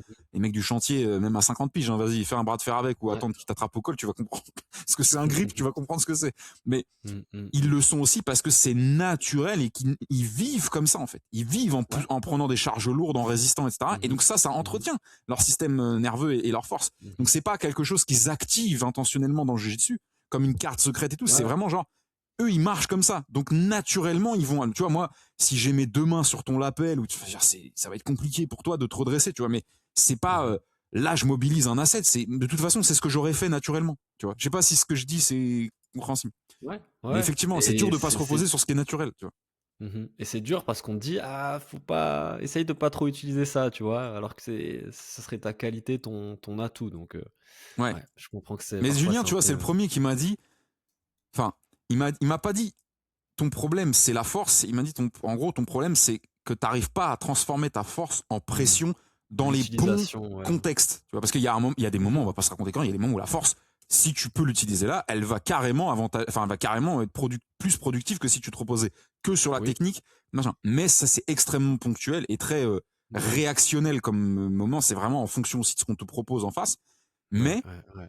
si t'as la pression, moi, on s'est tous retrouvés sous un mec qui fait 70 kilos, mais il nous a mis une pression, on a l'impression d'avoir 2 tonnes. Mmh. Vous voyez, ça, c'est les gens qui savent utiliser la pression, qui ont ce truc de Ouais, convexe, voilà, de la savoir répartition du poids, ouais. écraser, répartition du poids, comment tu disais en weight Weight distribution, tu vois, distribution. et le Mmh. savoir le distribuer et le placer, tu vois, genre le mettre Ouais, là où on sait que c'est c'est une science. c'est ouf parce que tu sais quand t'es efficace, tu vois. Bon, bah ça, je travaille, tu vois, pour essayer Mais la pression, instinctivement, tu dis ouais, transforme ta force en pression. Bah la vérité, c'est que la plupart du temps, quand j'utilise ma force, bon, c'est vrai que je l'utilise beaucoup pour passer des gardes, donc en pression. Mmh Mais mh. ça, j'ai un peu l'impression que ça fonctionne, même si c'est pénible, que c'est beaucoup de travail. Voilà, ça finit par payer. Mais Mmh mh. quand t'es en défense, quand t'es en dessous, ta force, elle peut pas Oui. être pression, elle Mmh peut mh. que être, tu vois, c'est du dégagement. C'est-à-dire que Ouais. t'es pas en train d'utiliser la gravité et le stacking sur, tu vois, ta force Mmh mh. c'est propulser le mec, enfin, tu vois, c'est ça qui est Très compliqué, tu vois, intéressant. c'est vraiment Ouais. du débattage, quoi. C'est clair. Et là, maintenant, du coup, dernièrement, là, ça va faire un mois à peu près, je suis à fond sur les prises de dos. J'essaye de Ok. bosser à fond maintenant les prises de dos. Donc, comment prendre le dos depuis Donc le side control, depuis la mon comment arriver jusqu'au dos, pas ouais, c'est ça. voilà, ok. Prise de dos et du coup Et aussi, tu bah, travailles OK, quand une même. fois que tu es dans le dos, comment maintenir la Hmm. position, comment revenir à la position si l'autre commence à sortir un peu et un peu les finalisations de dos, même si je vois qu'en fait, beh, du coup, moi, j'ai du mal à finir depuis le dos, donc il faut que je travaille maintenant, Donc vraiment les c'est finalisations. hyper intéressant ce que tu dis parce que le dos, c'est vraiment la position. Donc déjà, je pense que c'est la position la plus dominante euh, Ouais. dans le JB, mais c'est la Mmh. position quand tu es débutant, tu te dis, je prends le dos, c'est fini.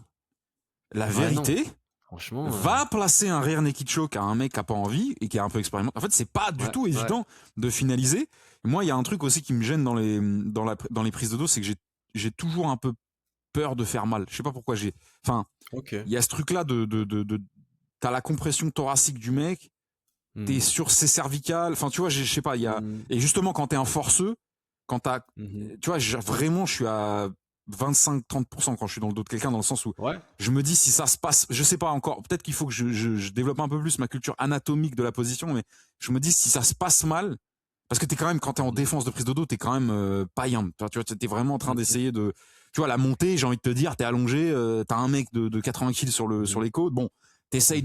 t'essayes de pas mourir étouffé, mais t'es pas en train, on va pas te casser en deux en montée. Tu vois, genre, t'es déjà Ouais. au sol, on peut quand même te faire très Mmh. mal. La prise de dos, il y a ce truc je sais pas, il y a toujours un Mmh. espèce en fait, dès qu'elle est servie, j'ai un truc j'ai pas envie de faire Ouais. un truc de force. Et donc, du coup, je m'autorise assez peu d'initiatives de finalisation, euh, parce que justement, ça va être alimenté essentiellement par la force. Mais bon, c'est aussi parce que je suis une putain de ceinture blanche encore Bah, inéduquée sur la ouais, position et parce que je que prends tu le vois, temps. justement, moi, donc j'ai fait travaillé beaucoup de prises de dos, donc j'en ai Ouais, réussi pas mal. Je me suis retrouvé souvent dans le dos à essayer de nice. finir et je me rends compte que justement, je me suis souvent fatigué une fois dans le dos à essayer de finir, à avoir les avant-bras congestionnés et Ouais, même en utilisant la force, parce que l'autre va bloquer tout ça et que bah, j'ai pas encore trouvé les chemins. Il y a sûrement des chemins plus efficaces pour finir du mm, dos, ouvrir, machin, tu vois. complètement. En tout cas, Par contre, je qu'est-ce que travaille c'est beaucoup là-dessus. satisfaisant quand tu arrives justement à prendre le dos, tu sais, Ouais, c'est justement ce fort. setuping de Mmh. dos, peu importe de par où il arrive, le machin, Mmh, quand tu mmh. te dis, oh putain, genre, oh, ça il est, tu vois, Ouais, c'est un emboîtement, on va pas se mentir, c'est un emboîtement le moment où tu arrives à prendre le dos, mmh mh. c'est clac clac, ça y est, c'est fou, tu Mmh. vois, et c'est même dangereux parce que c'est tellement satisfaisant que ça peut te faire perdre le contrôle sur ta Mmh finalisation. mh Toi, mh. t'as un peu l'impression que le fait d'arriver dans le dos, même Oui, si ça y est, bon, ça score très haut en compétition, donc évidemment c'est mmh, aussi logique, mais c'est pas du tout fini. Enfin, je veux dire, ouais, moi, pour l'instant, je finalise pas les mecs dans le dos, hein. Je le ouais, dis très ouais, honnêtement, il y a pas de souci, tu vois. c'est Enfin, genre, pareil, j'en ai pareil. finalisé, bien entendu, comme tout le monde, mais tu me mets un bleu, un violet un peu assaisonné, Mmh il y a mh. pas grand chose à craindre entre guillemets, sauf s'ils décident de me laisser produire. Ouais, ouais. Après voilà, comme tout le monde, une fois que tu m'as laissé mettre les choses, bon. Et même la prise de dos en soi, hein, franchement, Ah oui, oui, non mais la j'y prise de arrive dos, de elle est mieux technique, en hein. mieux, mais passer un crochet, puis en passer un autre et cetera, Ouais, ouais, ouais. c'est Ouais, puis ce technique, c'est pas balancier que facile. tu peux avoir à faire, c'est la gestion de Ouais, la gravité, du sweeping du mec. Ouais, c'est ouais, ouais. intéressant. C'est complexe, hein. C'est une position qui est complexe à Mmh mh. installer, tu vois. Donc, Ouais, ouais, ouais, ouais. donc toi, Donc t'as voilà, en ce charbonné moment, je suis les à prises. fond là-dessus. Ouais, en ce Et moment, c'est vraiment mon focus du moment. j'ai oublié de te poser une question tout à l'heure. Je veux pas te faire rembobiner sur ta trame si jamais t'as Vas-y, organisé un vas-y. truc, mais tout à l'heure, tu nous disais, bon, bah voilà, maintenant que tu nous as lâchement abandonné, et que t'es passé ceinture bleue, bon, bref, t'as eu cette fameuse éclosion, cette prise de conscience de pas mal de points. Tu nous as donné un peu les infos. Je les percevais, je disais un peu comme des outputs, c'est-à-dire comme ce qui est sorti de toute cette progression. Mais je serais assez curieux, mais peut-être que ça va être difficile pour toi d'être précis dans tes souvenirs et dans tes explications, mais est-ce que tu as en tête des choses que tu as commencé à faire systématiquement ou arrêté de faire intentionnellement, euh, positionnellement, je parle, hein. Là, je parle vraiment de physique, de technique, dans par exemple de la garde, dans par exemple de la rétention de garde, tu vois. Enfin, je saurais pas te dire, mais moi, tu vois, je me retrouve quasiment systématiquement avec le knee shield des mecs dans le bras. Enfin, je sais pas si, bon, bref, je donne des. Mais est-ce que tu vois, t'as identifié un truc pendant cette fameuse phase où t'as senti ta progression aller jusqu'à la bleue ou pas du tout? Est-ce que Je suis je pas sais pas si sûr ma question d'avoir vaut quelque chose. bien compris ta question. Bah, imagine par Heu, exemple, je donne un exemple qui est faux. parce qu'il va pas être, il est trop con pour être valable, mais c'est pour que tu comprennes. Imagine que tu travaillais la prise de dos et que Ouais. à un moment donné, tu as compris qu'il fallait pas croiser tes putains de jambes, tes putains de chevilles devant le mec. Oh, Tu sais, quand tu mets les bon, ok, ça normalement on te le fait une fois, tu as compris qu'il faut plus jamais le faire. Tu ok. vois ce que je veux dire, là, cette fameuse Ouais, clé ouais, qu'on peut te ouais. faire en t'écrasant. Bah, et d'un coup, tu as arrêté de faire ça et tu t'es mis à mettre des crochets vraiment placés sur les extérieurs ou carrément Mhm. en triangle de corps. En bodylock, tu vois, Ok. c'est ce genre d'exemple. Mais c'est Est-ce que j'ai évidemment eu des petits déclics comme ouais, ça? ce qui m'intéresse, c'est sur la Ok. garde, justement, notamment. Sur les rétention et passage de garde. Tu Ben, ok, ben, j'ai beaucoup moins, parce que tu sais, donc j'avais cette pubalgie, donc vois. Ouais, c'est vrai. c'est les adducteurs et tout ce qui est garde, et Mhm. ben ça sollicite vachement. Du coup, quand j'ai repris, j'ai beaucoup travaillé les passages. Je me suis beaucoup plus mis en passeur, essayé de travailler les passages, Ouais, j'ai beaucoup plus travaillé ça quand j'ai repris. ouais, bien Et sûr. donc, comme je te disais, les sorties de position dominante. Euh, un dé- Je dirais, là, un truc qui me vient, c'est par exemple sur la sortie de side control. Ouais. C'est fou, hein. J'ai compris qu'il fallait pas pousser vers le haut, mais il fallait pousser vers le côté. Tu vois? Ça sert à rien de de faire un bench press et de pousser le mec vers le haut, en fait. Ok, de le soulever. Faut de le Ouais. soulever vers le haut, ça, de le pousser, de le soulever vers le Et haut. Il alors, faut qu'est-ce que trouver un t'appelles le bon. côté, du coup? Eh ben, moi, le chemin que j'ai trouvé, c'est qu'en fait, tu mets ce frame-là sous sa gorge ou quoi, et tu vas Ah, le plutôt côté tête, ok. le pousser vers le côté pour créer une ouverture, Et le toi, en forcer à. fait, alors moi, il y a un mec qui m'a dit un truc un jour sur c'est fou parce qu'il y a vraiment des gens qui disent des choses d'une manière qui a Mhm. pas l'air incroyable, mais tu comprends mieux. Ouais. Je sais pas si tu vois ça te fait ça. Ouais, Il mais y a un bien mec qui sûr. m'a dit un Ouais. jour, pour sortir, alors c'est pas un black belt, mais c'était un ceinture marron de De Mhm. La Riva, là où j'étais à Nantes. Il m'avait dit, pour sortir du side control, tu pousses, comme tu disais, le mec, mais c'est toi que tu pousses. Je sais pas comment c'est. En gros, Oui, tu ok. cherches à toi Ouais. bouger, pas le faire bouger lui. Et donc D'accord. en Ouais, fait, il m'a dit un complètement. truc, il m'a dit que tu dois Mhm. te rendre léger sur le sol. Alors quand il Mhm. m'a dit ça, je disais, qu'est-ce qu'il y a? Attends, quoi? Attends, mais C'est side fort, control, c'est fort. on est et il me dit, en fait, il faut que tu essayes de t'alléger sur le sol. Comme ça, quand tu te pousses, Hmm. en fait, c'est pas une question de légèreté, c'est une question je crois, de concavité ou de pas avoir Ouais. trop de Et de surface de créer un préhension. angle, de créer le bon Exactement. Et angle. donc, en fait, quand Mhm. tu pousses le mec, tu te pousses toi, en fait. Tu veux toi t'éloigner Oui, du mec aussi, plutôt que ouais. d'éloigner le mec de toi. Alors, Hmm. ça m'a Hmm. pas aidé à être 10 fois meilleur, mais l'image a été forte dans ma tête quand il me l'a dit, tu vois. Et j'ai trouvé que c'était vachement bien dit. Alors, je sais pas si c'est vrai, du coup, si tu confirmes, toi qui as progressé sur le side escape, Non, mais en effet, parce que tu vas pouvoir, toi, sortir les hanches, créer un angle pour rentrer ton genou après. Et c'est Ouais. ça, ce genou que tu arrives à rentrer qui te permet ensuite de te repousser, de te Mm. ressortir. Donc, ouais, ça Ouais. a du sens par rapport à ce que j'ai essayé, ce que j'essaye de faire, tu vois. Mais c'est intéressant parce que donc pas poussez pas le mec vers le haut, Ouais. même vers le bas en fait, dans le sens le descendre comme si tu descendrais un Ouais. froc, tu vois. C'est plutôt le pousser vers lui, tout simplement. Mhm. C'est ça que Mhm. t'appelles le côté, c'est pousser vers lui, mais avec cette idée de toute façon l'idée c'est Ouais. toujours de se barrer. Hein. L'idée que ce soit en montée en quoi que ce soit, c'est l'idée c'est que les hanches à un moment donné essayent de sortir de sortir de l'axe qui est enfin retenu par la gravité, par la pression du mec, et puis une fois que les hanches Mhm. sont sorties, c'est un peu compliqué pour lui de finaliser. Même si les mecs très lourds et qui savent très bien gérer la pression, en vrai, Ouais, ils peuvent c'est pas bouger évident. d'une position à Ouais. l'autre et tout ça, hein. Après, il y a plein de paramètres. Mais ouais, c'est assez dur. Je pense pas être un très bon. Euh, J'arrive pas très bien à retranscrire, tu vois. Par Ouais, non, exemple, mais à t'inquiète. expliquer, S'il y tu avait vois, à eu un expliquer, détail, tiens, il faut que tu fasses ça. Je me ouais. garde toujours, hein, de donner des conseils. Maintenant, par contre, ça, je me garde pas de le donner comme conseil, notamment quand des ceintures blanches me demandent. Bah, je leur dis, écoute, essaye de mettre le moins de force possible, d'être le plus technique et le plus précis possible. C'est le seul conseil que je peux te donner par rapport à moi, ma propre expérience. Maintenant, te dire, voilà, il faut que tu mettes ta main ici, faire ça, ça, non, ça, je m'en garde toujours. Il y a un prof qui est Hmm. là, tu trouveras mieux que. Et Bien un autre sûr. truc Non, aussi sur après. la force. Excuse-moi. Mhm. Vas-y.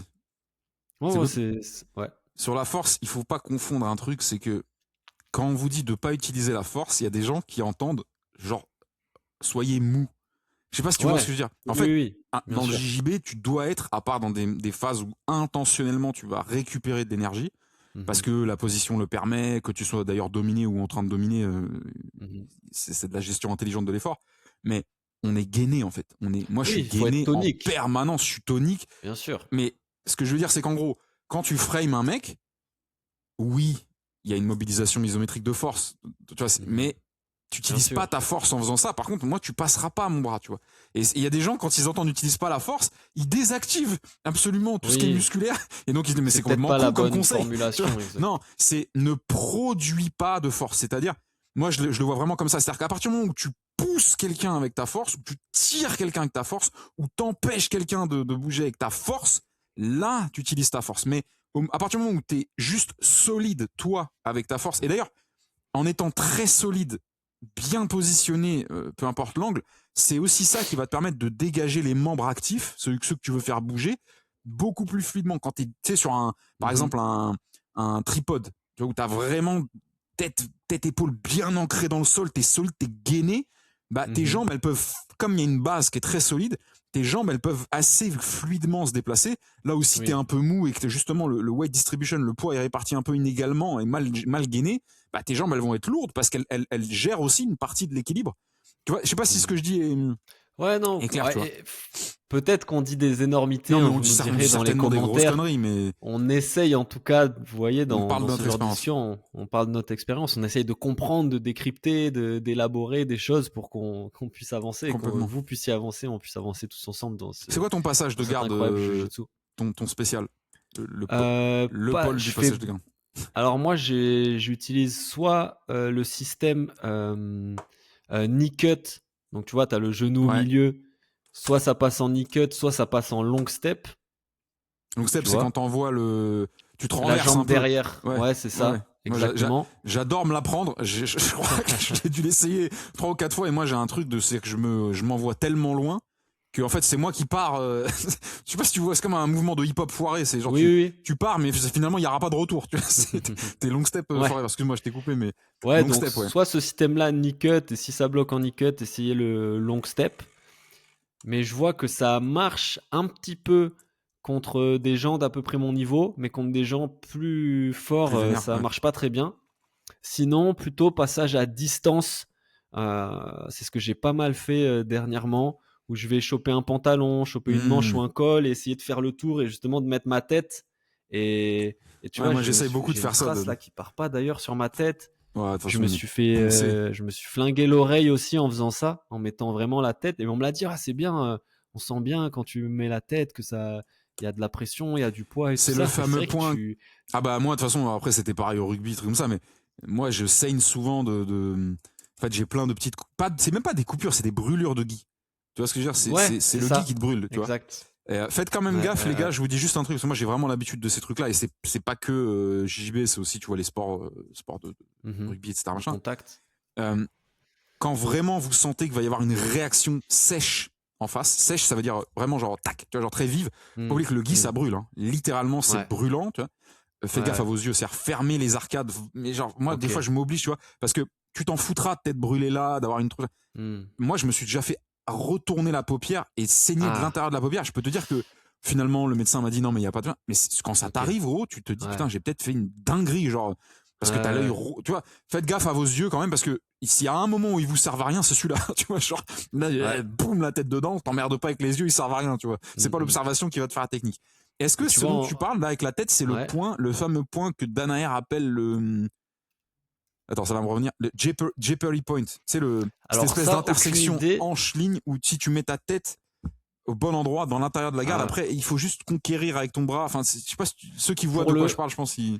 Pour le coup, ce que je te décris, c'est très instinctif. Ça vient pas d'un tutoriel ou d'un cours ou machin. C'est assez instinctif, tu vois. C'est ce que j'ai essayé de faire. Ok. Intéressant. Et j'ai compris pourquoi, du coup, peut-être les passeurs ou les gens qui font ce genre de passage s'abîment les oreilles. Mais j'ai eu de la chance parce que je me suis brûlé l'oreille, justement, tu vois, ça m'a fait une sorte de croûte, mais ça m'a pas fait de gonflement ou de. Mais moi, il y a un truc sur les oreilles parce que maintenant, moi, je fais partie du camp oreille niquée. Alors, je vous le dis, hein, croyez-moi, il y a des gens qui, apparemment, il y a des gens qui le font. Enfin, mais moi, j'ai du mal à croire que c'est possible, parce que je sais pas si vous voyez ce que c'est la douleur. J'ai vu sur Instagram, il y a des vidéos qui te montrent comment t'abîmer les oreilles. Si, c'est réel. Non mais déjà vraiment ne faites pas ça. Faut pas oublier que ça peut être une voie infectieuse gravissime. Les oreilles c'est extrêmement complexe d'un point de vue organisme. Vous n'avez pas envie d'avoir des problèmes de santé à ce moment-là. 2, juste, vous, c'est pas de l'orfèvrerie. Vous êtes pas en train de designer votre oreille. Ouais, je veux qu'elle ressemble un peu à l'oreille de Rabib. Non, vous savez pas comment ça va si vous mettez des. Et sauf qu'il y a juste le conduit auditif, les gars, dedans. Hein. C'est juste un sens majeur pour votre vie. Enfin, t'as pas envie d'avoir des problèmes d'audition. Crois-moi, j'en ai eu. T'as pas envie d'avoir des problèmes d'audition. Et je parle même pas de ce que peut générer comme éventuels acouphènes, informations acouphènes, etc. Vous voyez ce que c'est les sifflements, les sifflements. Première cause de suicide, les acouphènes. Hein. Je sais pas si vous êtes au courant. Ouais. Wow. Alors attention avec ces trucs-là. Et en plus de ça, il y a un truc, c'est que moi, je suis persuadé, pour l'avoir vécu, ça n'a aucun rapport avec la friction. Les gens, il y a des gens qui me disent ouais, mais toi tu dois frotter. Mais moi, mon oreille, c'est un genou, 1 seconde, fin. Le mec, un retournement beaucoup trop explosif dans les, deux mecs, 2 cons qui vont dans le sens inverse. Et moi, sauf que c'est moi qui ai pris le genou. J'ai failli prendre un KO, pour être très honnête avec vous, tellement le choc était puissant. J'ai même pas percuté que je m'étais niqué l'oreille. Hein. J'ai pris un coup dans la tête. Okay. Tellement j'étais comme ça. C'est le coup. Ouais, peut-être. Ah oui, c'est un coup. Et fin du roll, l'oreille, elle était comme as, tu vois. Et croyez-moi, vous avez, enfin, déjà on va pas se mentir, c'est extrêmement laid. C'est d'une laideur sans nom. Et surtout, vous avez pas envie de passer les 2 semaines. Après, il y en a certainement à qui ça fait moins mal ou quoi, mais quand vraiment ton oreille, tu l'as explosé, ça fait mal. C'est pas intéressant. T'as raison, parce que pour le coup, moi, ce qui m'est arrivé, c'est un frottement. Donc, c'est le kimono qui a frotté, qui a Après, brûlé mon oreille. Peut-être que la friction aussi, mais j'ai pas l'impression. Moi, c'est ce qui m'est arrivé, ça a brûlé. Tu sais, comme parfois ça peut t'arriver sur le visage. Donc, ça a enlevé la peau, puis ça a fait une croûte, mais ça a pas du tout gonflé ni rien. Maintenant, on voit plus rien, tu vois. Donc, c'est ce qui te mettait. Non, parce que donc, si je passage. Dis pas de bêtises, les oreilles, c'est quand ton cartilage explose et se mélange au sang, en fait. Donc, c'est vraiment à l'intérieur. Donc, je vois pas en quoi la friction. Tu vois ce que je veux dire, en quoi la friction générerait une brisure du cartilage. Alors peut-être que si une friction sous 2 tonnes, oui, peut-être que là, mais du coup c'est les 2 tonnes qui. Mais ouais, excuse-moi. Donc au passage de garde, tu disais un peu en. Ouais, passage de garde. Soit j'essaye ce système knee cut, long step, soit un peu passage à distance et où je vais faire le tour puis mettre la tête pour essayer de finaliser mon passage. Mais le passage, c'est pas un truc sur lequel justement j'ai vachement bossé avec un système, un chemin, tu vois, comme je décrivais. Ouais, t'as pas un jeu vraiment de garde, même si t'as quand même des choses qui instinctivement t'attirent plus que d'autres. Instinctif, c'est ça. Ouais. Et est-ce que toi, tu t'identifies? Moi, j'arrive pas à m'identifier comme passeur ou puller. Enfin, comment ils disent. Moi non plus, c'est vrai. Parce que je fais les deux. En fait, je fais tout le temps les deux. J'ai tout le temps quasiment autant l'un que l'autre. Je sais pas. Il y en a, lui c'est un passeur. En fait, j'ai l'impression qu'on dit lui c'est un passeur de gens qui sont très bons à passer des gardes, mais s'il faut, ils ont une garde de malade aussi, tu vois, genre. Oui. Je pense que ça, c'est plus après en compétition. En effet, en compétition, tu vas vraiment miser sur tes points forts. Tu places ton jeu, qui vont toujours chercher à tirer la garde pour se retrouver dans le rôle de passeur, et d'autres au contraire qui vont peut-être toujours chercher à faire tomber pour se retrouver.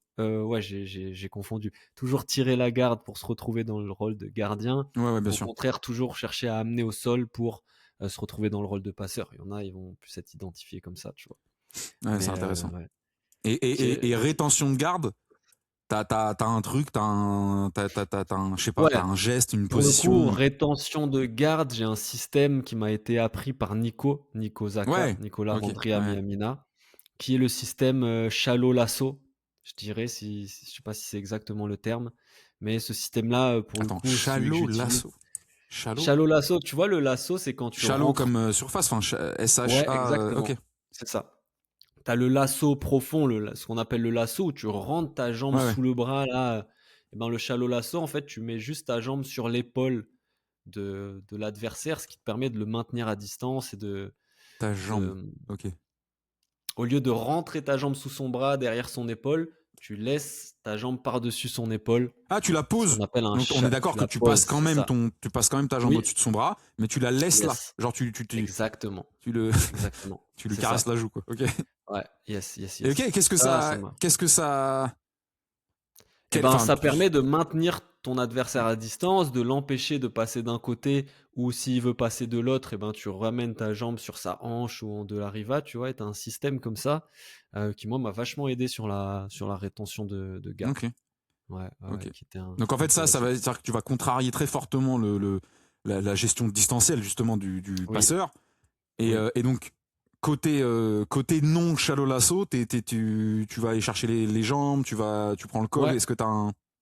Ouais, et ben après c'est ça le truc, c'est que la limite de la rétention de garde, c'est ce que te dit Danaher, Nico, ce qu'il dit Hmm. aussi, c'est que il faut très vite que ça se transforme en une garde offensive. Et moi, Ouais, j'en suis à cette limite-là, c'est que OK, ouais. défensivement, j'ai progressé, mais offensivement, je suis pas encore, très, Donc voilà, très, l'objectif que t'essayes, peut-être sur lequel t'essayes de progresser, que ça nous aide nous aussi visuellement, mmh t'essayes de tendre vers quoi maintenant que t'as cette espèce de maîtrise, enfin, Ah, de- de- ben maintenant, c'est, arrivé, sur un système soit avec col manche, soit avec double sleeve, avec des De la Riva ou d'autres gardes, mais qui vont être offensifs, c'est-à-dire chercher à sweeper ou à soumettre, concrètement, ouais, tu ouais. vois? Parce que tu Donc peux faire ta rétention de garde, OK, mais l'autre, il va attaquer et en fait, il faut que très vite, toi, tu arrives à attaquer après.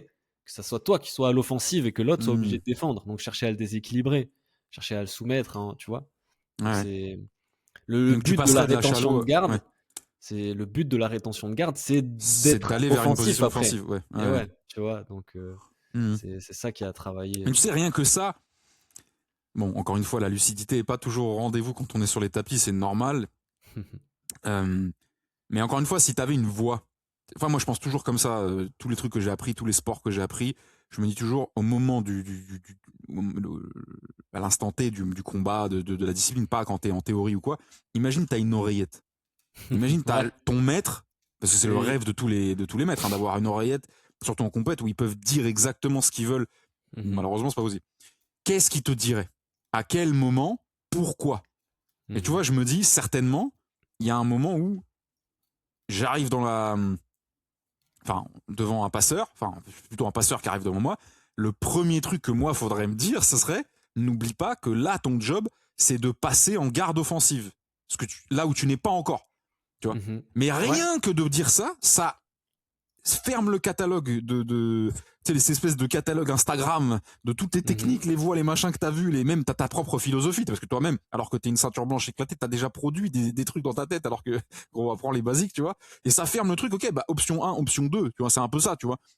Je caricature, mais rien que ça, moi, ce serait déjà un coup de main. Alors, il y a des moments où j'ai cette lucidité moi-même, mais c'est évidemment pas tout le temps.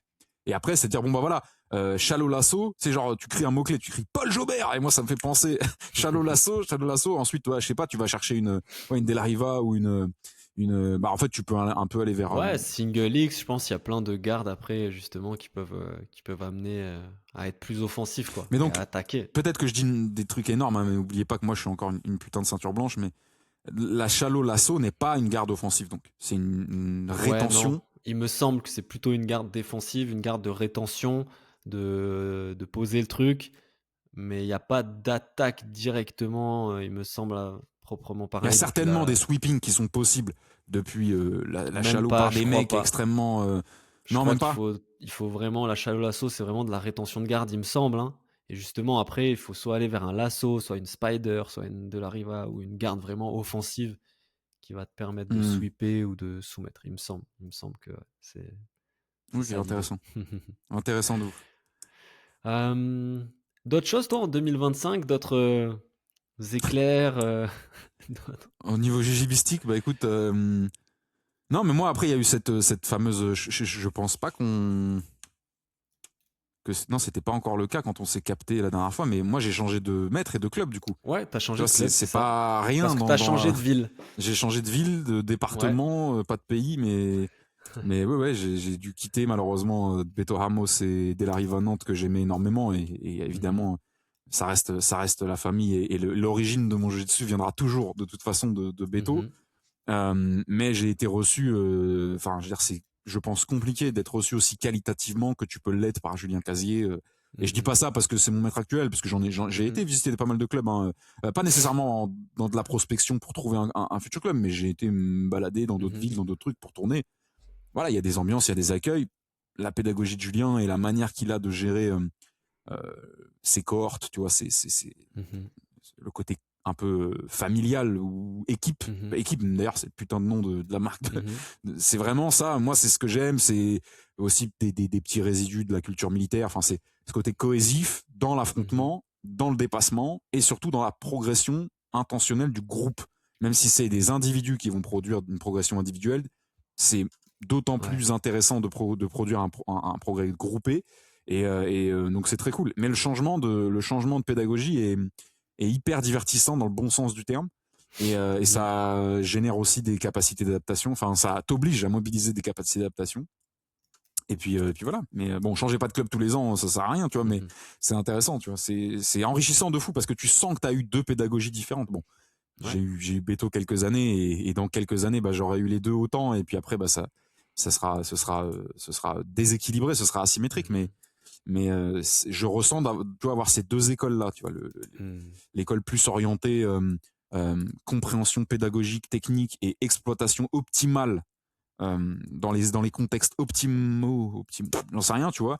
Et d'un autre côté, non pas l'inverse, mais un ADN très guerre, tu vois, très combat, très engagement. Ouais, engagement, exactement. C'est le mot, engagement, résilience, évidemment technique, évidemment production qualitative, mais le combattant vient avec son art martial, tu vois. C'est pas que l'art martial, c'est pas que tiens voilà mon catalogue technique, c'est je te montre aussi mon épaisseur de combattant et l'âme que je mets dans le mental et l'âme que je mets dans le combat. Et je dis pas qu'il y a dans l'un pas ce qu'il y a dans l'autre ou quoi, c'est évidemment pas manichéen, mais il y a toujours un ADN dominant dans une école et c'est hyper intéressant à pratiquer en tout cas. Ouais. Donc, et comment tu te projettes dans 2026, dans l'avenir à venir du coup? Bah, je me projette, on touche du bois, aucune blessure, évidemment. Je me projette à... Moi, mon objectif, tu sais, c'est de devenir le plus possible, on le sait, toi et moi, qui sommes des indépendants, donc on travaille à notre compte. C'est pas toujours évident.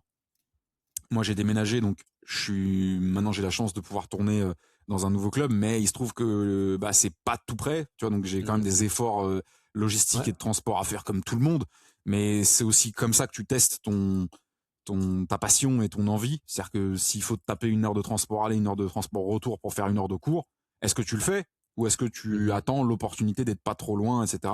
Moi, je suis assez content pour l'instant parce que je faiblis pas à ce niveau-là, mais je sais que si je veux vivre l'évolution technique et progressive que j'ai envie de vivre, et encore une fois, pas forcément en corrélant ça à du grade, mais vraiment à mon jeu et à mon plaisir à pratiquer, bah, il va falloir que la régularité soit au rendez-vous, tout en gérant et en retombant pas dans mes démons entre guillemets de l'époque où bah, tu t'entraînes trop et beaucoup trop fort.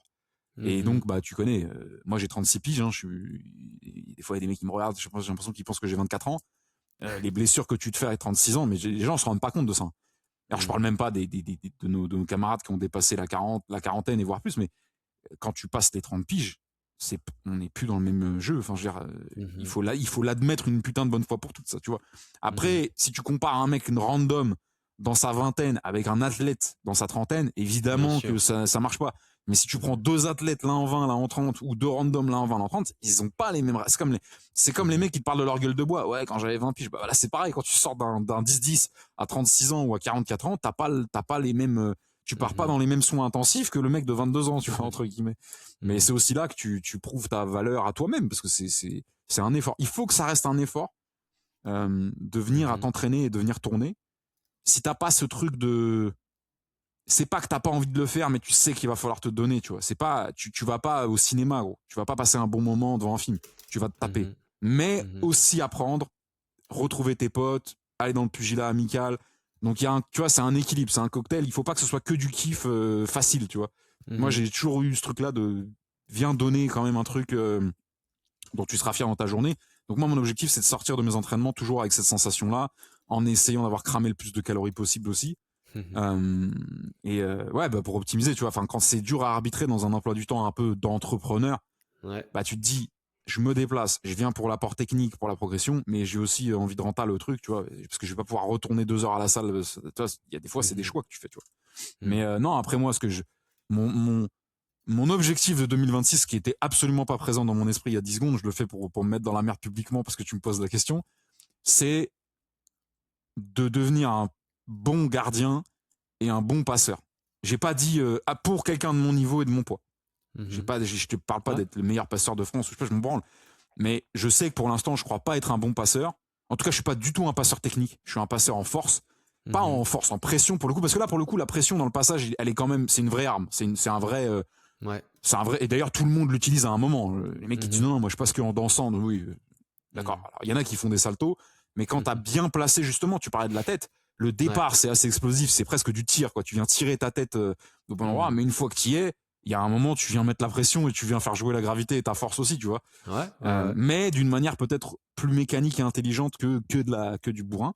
Mhm. Et la rétention qui est aussi un sujet, notamment pour les gens comme moi qui ont la mobilité de hanche de la tour Eiffel, quoi. En gros, je suis aussi rigide qu'une statue, frère. Des fois, c'est déprimant, gros. T'es là, tu vas envoyer ta jambe, tu fais, ah bah non, en fait, non.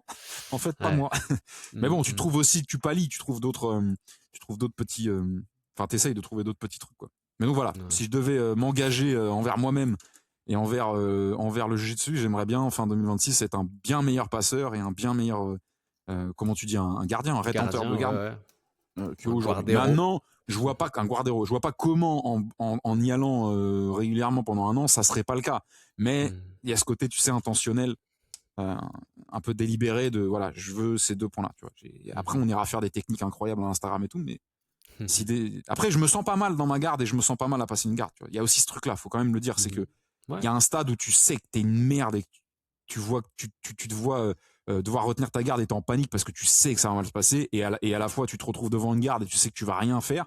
Moi, je suis plus là-dedans du tout. C'est-à-dire que je suis bien en face d'un passeur et je suis bien en essayant de passer une garde, mais je sais que je suis pas bon, tu vois, pour l'instant. Mhm. Mais je suis Mhm. déjà dans un confort situationnel et je connais un peu les limites et les risques et les coïncidences et les conséquences. Donc, tu vois, c'est ce côté, il faut pas avoir peur de l'endroit où t'es. Tu vois, Mhm. c'est quand t'as peur dans le sens redouté, hein, pas peur, t'es terrorisé. Mhm. C'est là où tu prends des mauvaises décisions et où tu vas produire des choses qui sont pas du tout productives pour ce que t'as à Ouais. faire.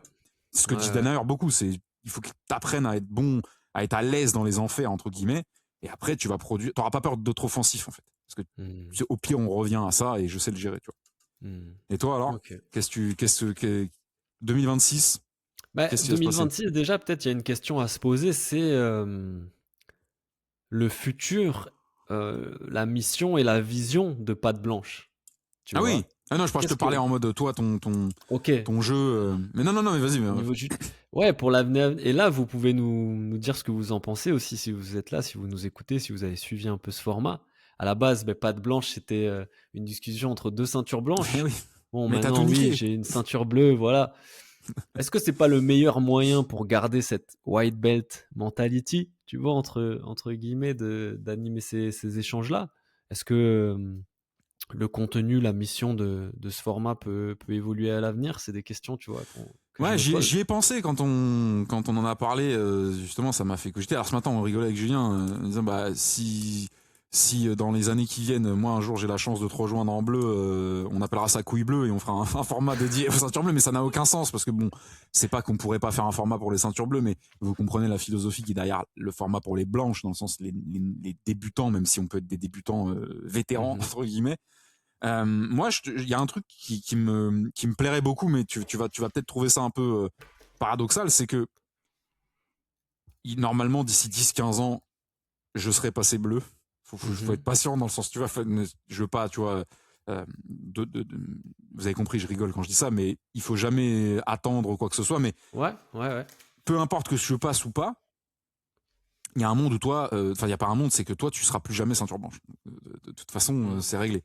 Le petit problème qu'on a, c'est que c'est ton podcast, tu vois, entre guillemets. C'est pas un problème, mais c'est un sujet. Mhm. Moi, je pense que tu devrais garder, enfin, Patte Blanche devrait toujours continuer à exister ad vitam, mais que ça peut devenir progressivement un format où toi, tu vas aller interviewer, comme tu le fais très bien avec surtout des vétérans, des black belts et des mecs assez aguerris, Mhm. des putains de ceintures blanches qui ont une Oh, vision et si possible, ce qui peut être hyper intéressant, des gens qui viennent, j'imagine, d'académies très différentes, de styles ok. différents. Enfin, genre, c'était Ouais, vraiment une ouais, j'y avais suggestion, pas mais pensé. dites-nous Pourquoi vous pas? comment tu, parce que au moins t'aurais ce truc-là, ce renouveau. Moi, ça m'intéresserait vraiment tout en Mhm. étant intéressé par les formats avec les mecs plus expérimentés et tout.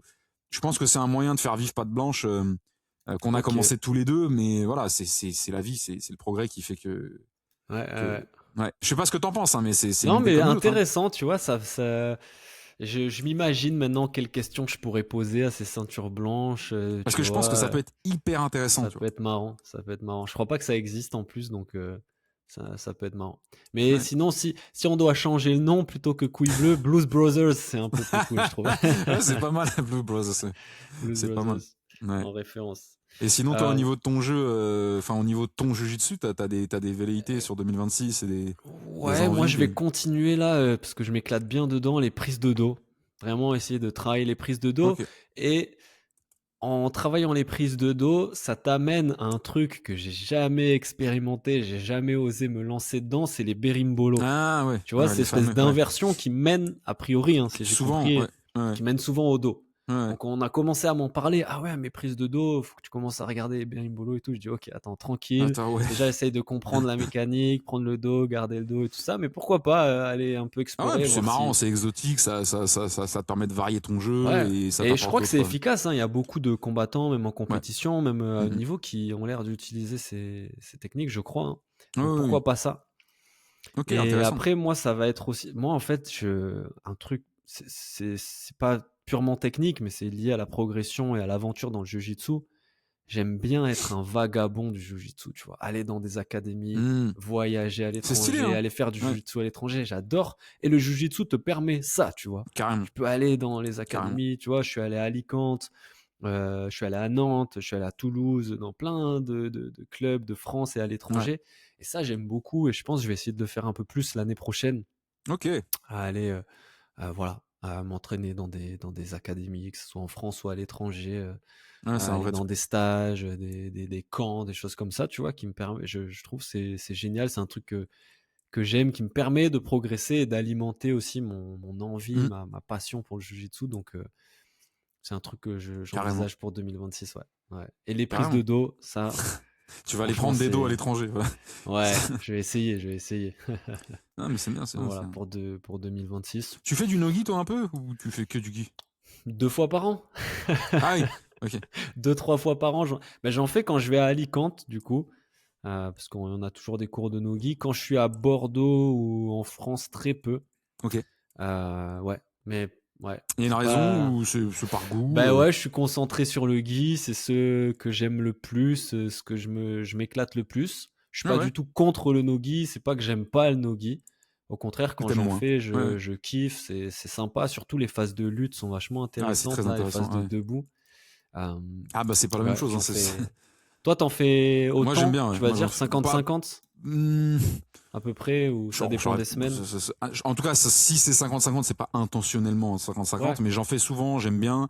Ok. Il y a des 10-10 où je viens justement en nogi intentionnellement, Hmm. parce qu'il y a beaucoup de mecs qui viennent en nogi aussi au Hmm. 10-10.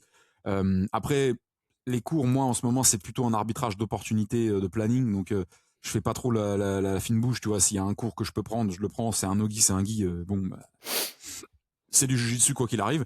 Mais moi, j'adore le nogi parce que dans le nogi, il y a une forme de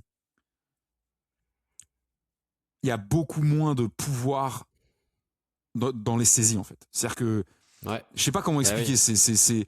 C'est comme si tu avais une arme qui tirait moins loin que quand t'es en gi, tu vois. C'est toujours une Mhm. arme. Si tu sais l'amener, elle va faire mouche. Mais le gi, il y a quand même, c'est quand même un ustensile exploitable contre toi et contre ton adversaire. Mais le no-gi quand t'es en 10-10 au 5e, 6e combat sur les 10 et que le tapis ressemble à la piscine municipale et que tu vois plus ton adversaire tellement il y a de buée, ça c'est mes ambiances préférées, tu vois.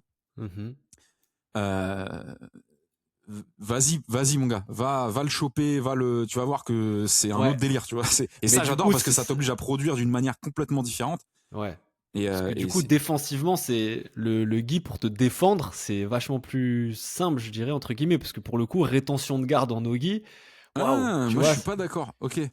moi, j'ai plus de mal du coup. Et le truc, c'est aussi, j'ai remarqué que en no-gi, t'as aussi beaucoup de gars qui font que du no-gi. Ah oui, T'arrives bien et sûr. t'es contre des mecs qui font que du Mm. no-gi, que du grappling, Et qui sont et tu vois spécialisés en qu'ils nogi. Ouais. sont, ah ouais, Ouais. tu vois qu'ils sont à l'aise, qu'ils ont les positions, ils ont les chemins, et du coup, ça rend le truc que je trouve aussi peut-être un peu Bah, plus il y a dur, quoi. je sais pas comment on va appeler ça, mais la sweepness, le Mhm. Ça glisse. voilà, la non-adhérence qu'on Mhm. peut trouver en Nogi quand il fait, parce qu'il faut qu'il y ait un peu de sueur et un peu de, c'est pas minute 1, il y a des trucs, faut pas les tenter gros, parce que tu vas juste Mhm. t'arracher en fait, mais une fois qu'on est tous bien imbibés de sueur et que ça glisse de partout, il y a des nicuts, des machins, des passages, des trucs, ça passerait jamais en gi, mais ça permet une production de jeu assez folle. Enfin, moi, il y a des. Mais tu vois, je me suis déjà fait, j'ai déjà dans ma tête cette image de rétention de garde où t'es en bas avec un knee shield très solide, une posture très solide, et où ça glisse tellement que le mec il avance sur toi, et en fait, toi t'as juste à être gainé et t'avances avec le mec. En fait, c'est un mec qui pousse un meuble, tu vois. Et sa position n'évolue pas du tout, c'est juste il se déplace avec toi, tu vois. Ça en gi, tu peux toujours essayer. Tu vois ce que je veux dire. Et puis faut pas oublier que le no-gi permet aussi enfin, ça va nous rapprocher beaucoup plus de la lutte. Tu vois. Et pas que debout. Hein. C'est-à-dire que les concepts de lutte, les concepts de tirage de lutte, de saisie de lutte, de blocage de lutte, d'aplanissement et tout, c'est un système qui est différent quand on a un gi parce qu'on a une préhension mécanique grâce au gi. Enfin, vraiment, on peut saisir des manettes, quoi. Alors que quand on n'est pas quand on est en no-gi, on est vraiment beaucoup plus proche des lutteurs qui doivent juste faire affaire à l'anatomie, quoi. Tu dois faire des saisies sans tes mains. C'est intéressant. Tu vois. Moi, en tout cas, ça m'éclate. Mais délibérément, je fais pas plus ou moins de gi ou de no-gi. J'ai un peu l'impression que c'est la question. En fait, tout le monde s'en branle. Chacun son. Il n'y a pas vraiment de camp. Genre, il y a des mecs qui font que du no-gi, il y a des mecs qui font que du gi, mais c'est pas des militants. Genre. Ouais, puis c'est ça qui est beau avec le jiu-jitsu brésilien. C'est que le jiu-jitsu brésilien, c'est à la fois le gi et le no-gi, quoi. Donc c'est cool de pouvoir faire les deux. C'est clair. Basile, top. Moi, j'arrive à la fin de ma petite trame là, des sujets que je voulais aborder avec toi aujourd'hui. Est-ce que toi, tu as quelque chose à rajouter, un mot de la fin, quelque chose dont tu voulais parler pour finir cette année là, un truc intéressant. Je me suis fait une réflexion. Il y a pas longtemps, j'ai amené plusieurs potes à moi essayer. Ok. Pas en même temps, hein, de temps en temps, tu vois. Ouais. C'est toujours, en tout cas, à la Gracie Barra, c'est toujours très bien accueilli. À la De La Riva, c'était pareil. Mais il y a un truc que je me suis fait comme remarque, c'est que quand j'amène des potes et qu'ils sortent de là, la plupart, ils me disent, je voyais pas du tout ça comme ça. Ok. Genre, ils voient ce que c'est parce que maintenant, grâce au MMA, il y a quand même une culture, c'est un très grand mot, mais un éclairage plus fort sur le sol, notamment. Il y a même des gens qui regardent carrément le sol, carrément même flow grappling, tu vois, les trucs, mais qui font pas du tout de sol et qui en ont rien à foutre. C'est juste qu'ils ont le goût de regarder ça. Et je pense que ça fait partie des disciplines où, tu sais, c'est un peu cette phrase à la con de ouais, faut le vivre pour le comprendre. Tu vois, c'est un peu comme quand tu parles avec les gens, par exemple, d'avoir été en internat ou d'avoir fait l'armée ou quelque chose. Tu peux en parler. Si tu l'as pas fait, t'auras que l'émanation narrative de ce que j'en raconte, mais t'as pas l'ambiance, t'as pas le truc, tu vois. Et le JJB, pour moi, c'est vraiment ça. Le seul souci, c'est que du coup, en fonction de là où t'amènes le gars pour la première fois en cours d'essai, ça va vachement impacter sa rencontre, première impression. Tu vois. Donc, si vous êtes dans un club où ça se passe bien, où vous sentez que les gens sont accueillis de manière saine, mais qu'on n'est pas en plus, je sais pas si ça existe, mais on leur fait pas non plus un sketch édulcoré, genre ils font rien le premier, parce que ce serait complètement con. Moi, je sais pas, j'ai pas envie de devenir un évangéliste du jiu-jitsu, mais je pense qu'on a un peu tous un petit rôle à jouer aussi. Faut que vous compreniez que plus un sport attire d'adhérents, plus les structures peuvent se développer, plus les fédérations peuvent s'asseoir sur des plans, des projets financiers, des sponsoring, des montages, des initiatives économiques, des partenariats, voire même internationales, beaucoup plus complexes et rassurantes parce qu'on sait que derrière il va y avoir du récurrent, du revenu, et que c'est pas un truc qui est en train d'être, c'est pas un investissement, c'est du business, les amis. Hein, derrière, faut que vous compreniez. Plus derrière, il y a des compétitions qui peuvent se mettre en place et qui peuvent faire mention de cash price sérieux, correct, récurrent, sans parler d'aller taper des millions comme au CGI ou quoi. Ça commence toujours avec plus de gens qui rentrent dans les clubs de jiu-jitsu pour une première fois. Ça veut pas dire que ça doit toujours venir des adhérents qui invitent d'autres adhérents, mais la vérité, c'est que 100% des clubs, des sectes, des mafias, des religions, ce que vous voulez, elles se sont développées d'abord par ce canal-là qu'on appelle le bouche à oreille dans le business. Mais c'est pas vous allez chuchoter à l'oreille de votre pote, ouais, le jiu-jitsu, c'est frérot, si ça te fait plaisir, viens mardi, dites pas, est-ce que ça te dirait mardi, viens, je t'invite. Je te prête un kimono. Voilà. Viens, on te met bien et tu viens découvrir le sport avec moi. Si ça te plaît pas, évidemment, soyez pas des convertisseurs, mais amenez des gens que vous pensez pouvoir être aidés, être épanouis, être piqués par le jiu-jitsu dans un club de jiu-jitsu. Déjà, vous avez fait le taf. Et ouais, je dirais ça aux gens parce que on a des gens qui déjà à l'heure actuelle expriment des jeux, sans parler des plus hauts niveaux qui sont déjà en place, mais il y a un monde où dans quelques années, j'imagine, on pourra très bien gagner sa vie en étant un champion du sol. Et donc, si des champions du sol peuvent très bien gagner leur vie, des entraîneurs, des préparateurs, des soignants, des gens qui tout s'occupent de la structure l'écosystème. derrière, voilà, il faut que vous compreniez que c'est vraiment écosystémique, c'est interconnecté et c'est corrélé. C'est-à-dire qu'il n'y a rien qui monte sans que le reste puisse monter. Donc, enfin voilà, il y a un monde où on rend économiquement viable un sport en le rendant plus pratiqué. Et même si, quand on est dans notre bulle de jiu-jitsu, on a l'impression que tout le monde fait du jiu-jitsu, tu vois, c'est un peu c'est un nom, ce biais-là, c'est que tu parles de ça toute la journée, on a l'impression que tout le monde comprend. La réalité, c'est que personne ne sait écrire jiu-jitsu dans le monde, ok? Donc, soyez pas des évangélistes du jiu-jitsu, même si vous avez envie, soyez-le, mais même un ceinture blanche peut inviter quelqu'un à un trial class, enfin, un cours d'essai gratuit ou pas, ça dépend de vos clubs, je m'en fous. Ouais. Juste dans des bonnes dispositions. Et après, ça prend pas, on s'en fout. Le but du Ouais. jeu, c'est d'avoir au moins permis à la personne de se faire une vraie opinion, parce que je pense qu'il est impossible d'avoir une vision précise de ce que c'est avant. Ouais. Voilà. Ouais. Beau message. Et puis, les premiers à recruter, c'est les gens qui sont dans les salles de sport. C'est-à-dire qu'il faut que vous compreniez qu'il y a énormément de gens qui sont dans les salles de sport qui n'ont pas des velléités à être des bodybuilders ou des forceux, des strict lifters ou quoi. Juste, ils viennent à la salle pour s'entretenir, pour se faire une shape physique. Ils sont là certainement pour une partie esthétique, une partie un peu santé et tout. Mais c'est surtout de dire, ça te sert à quoi de faire tout ça? Dans quel sport tu exploites ces progressions de renfort musculaire, de muscu que tu fais, etc. Il y a des gens, ils font que de la salle. Mais c'est pas un sport, la salle. C'est un sport dans le sens où vous faites une activité physique, mais c'est pas un sport, il n'y a pas de discipline derrière.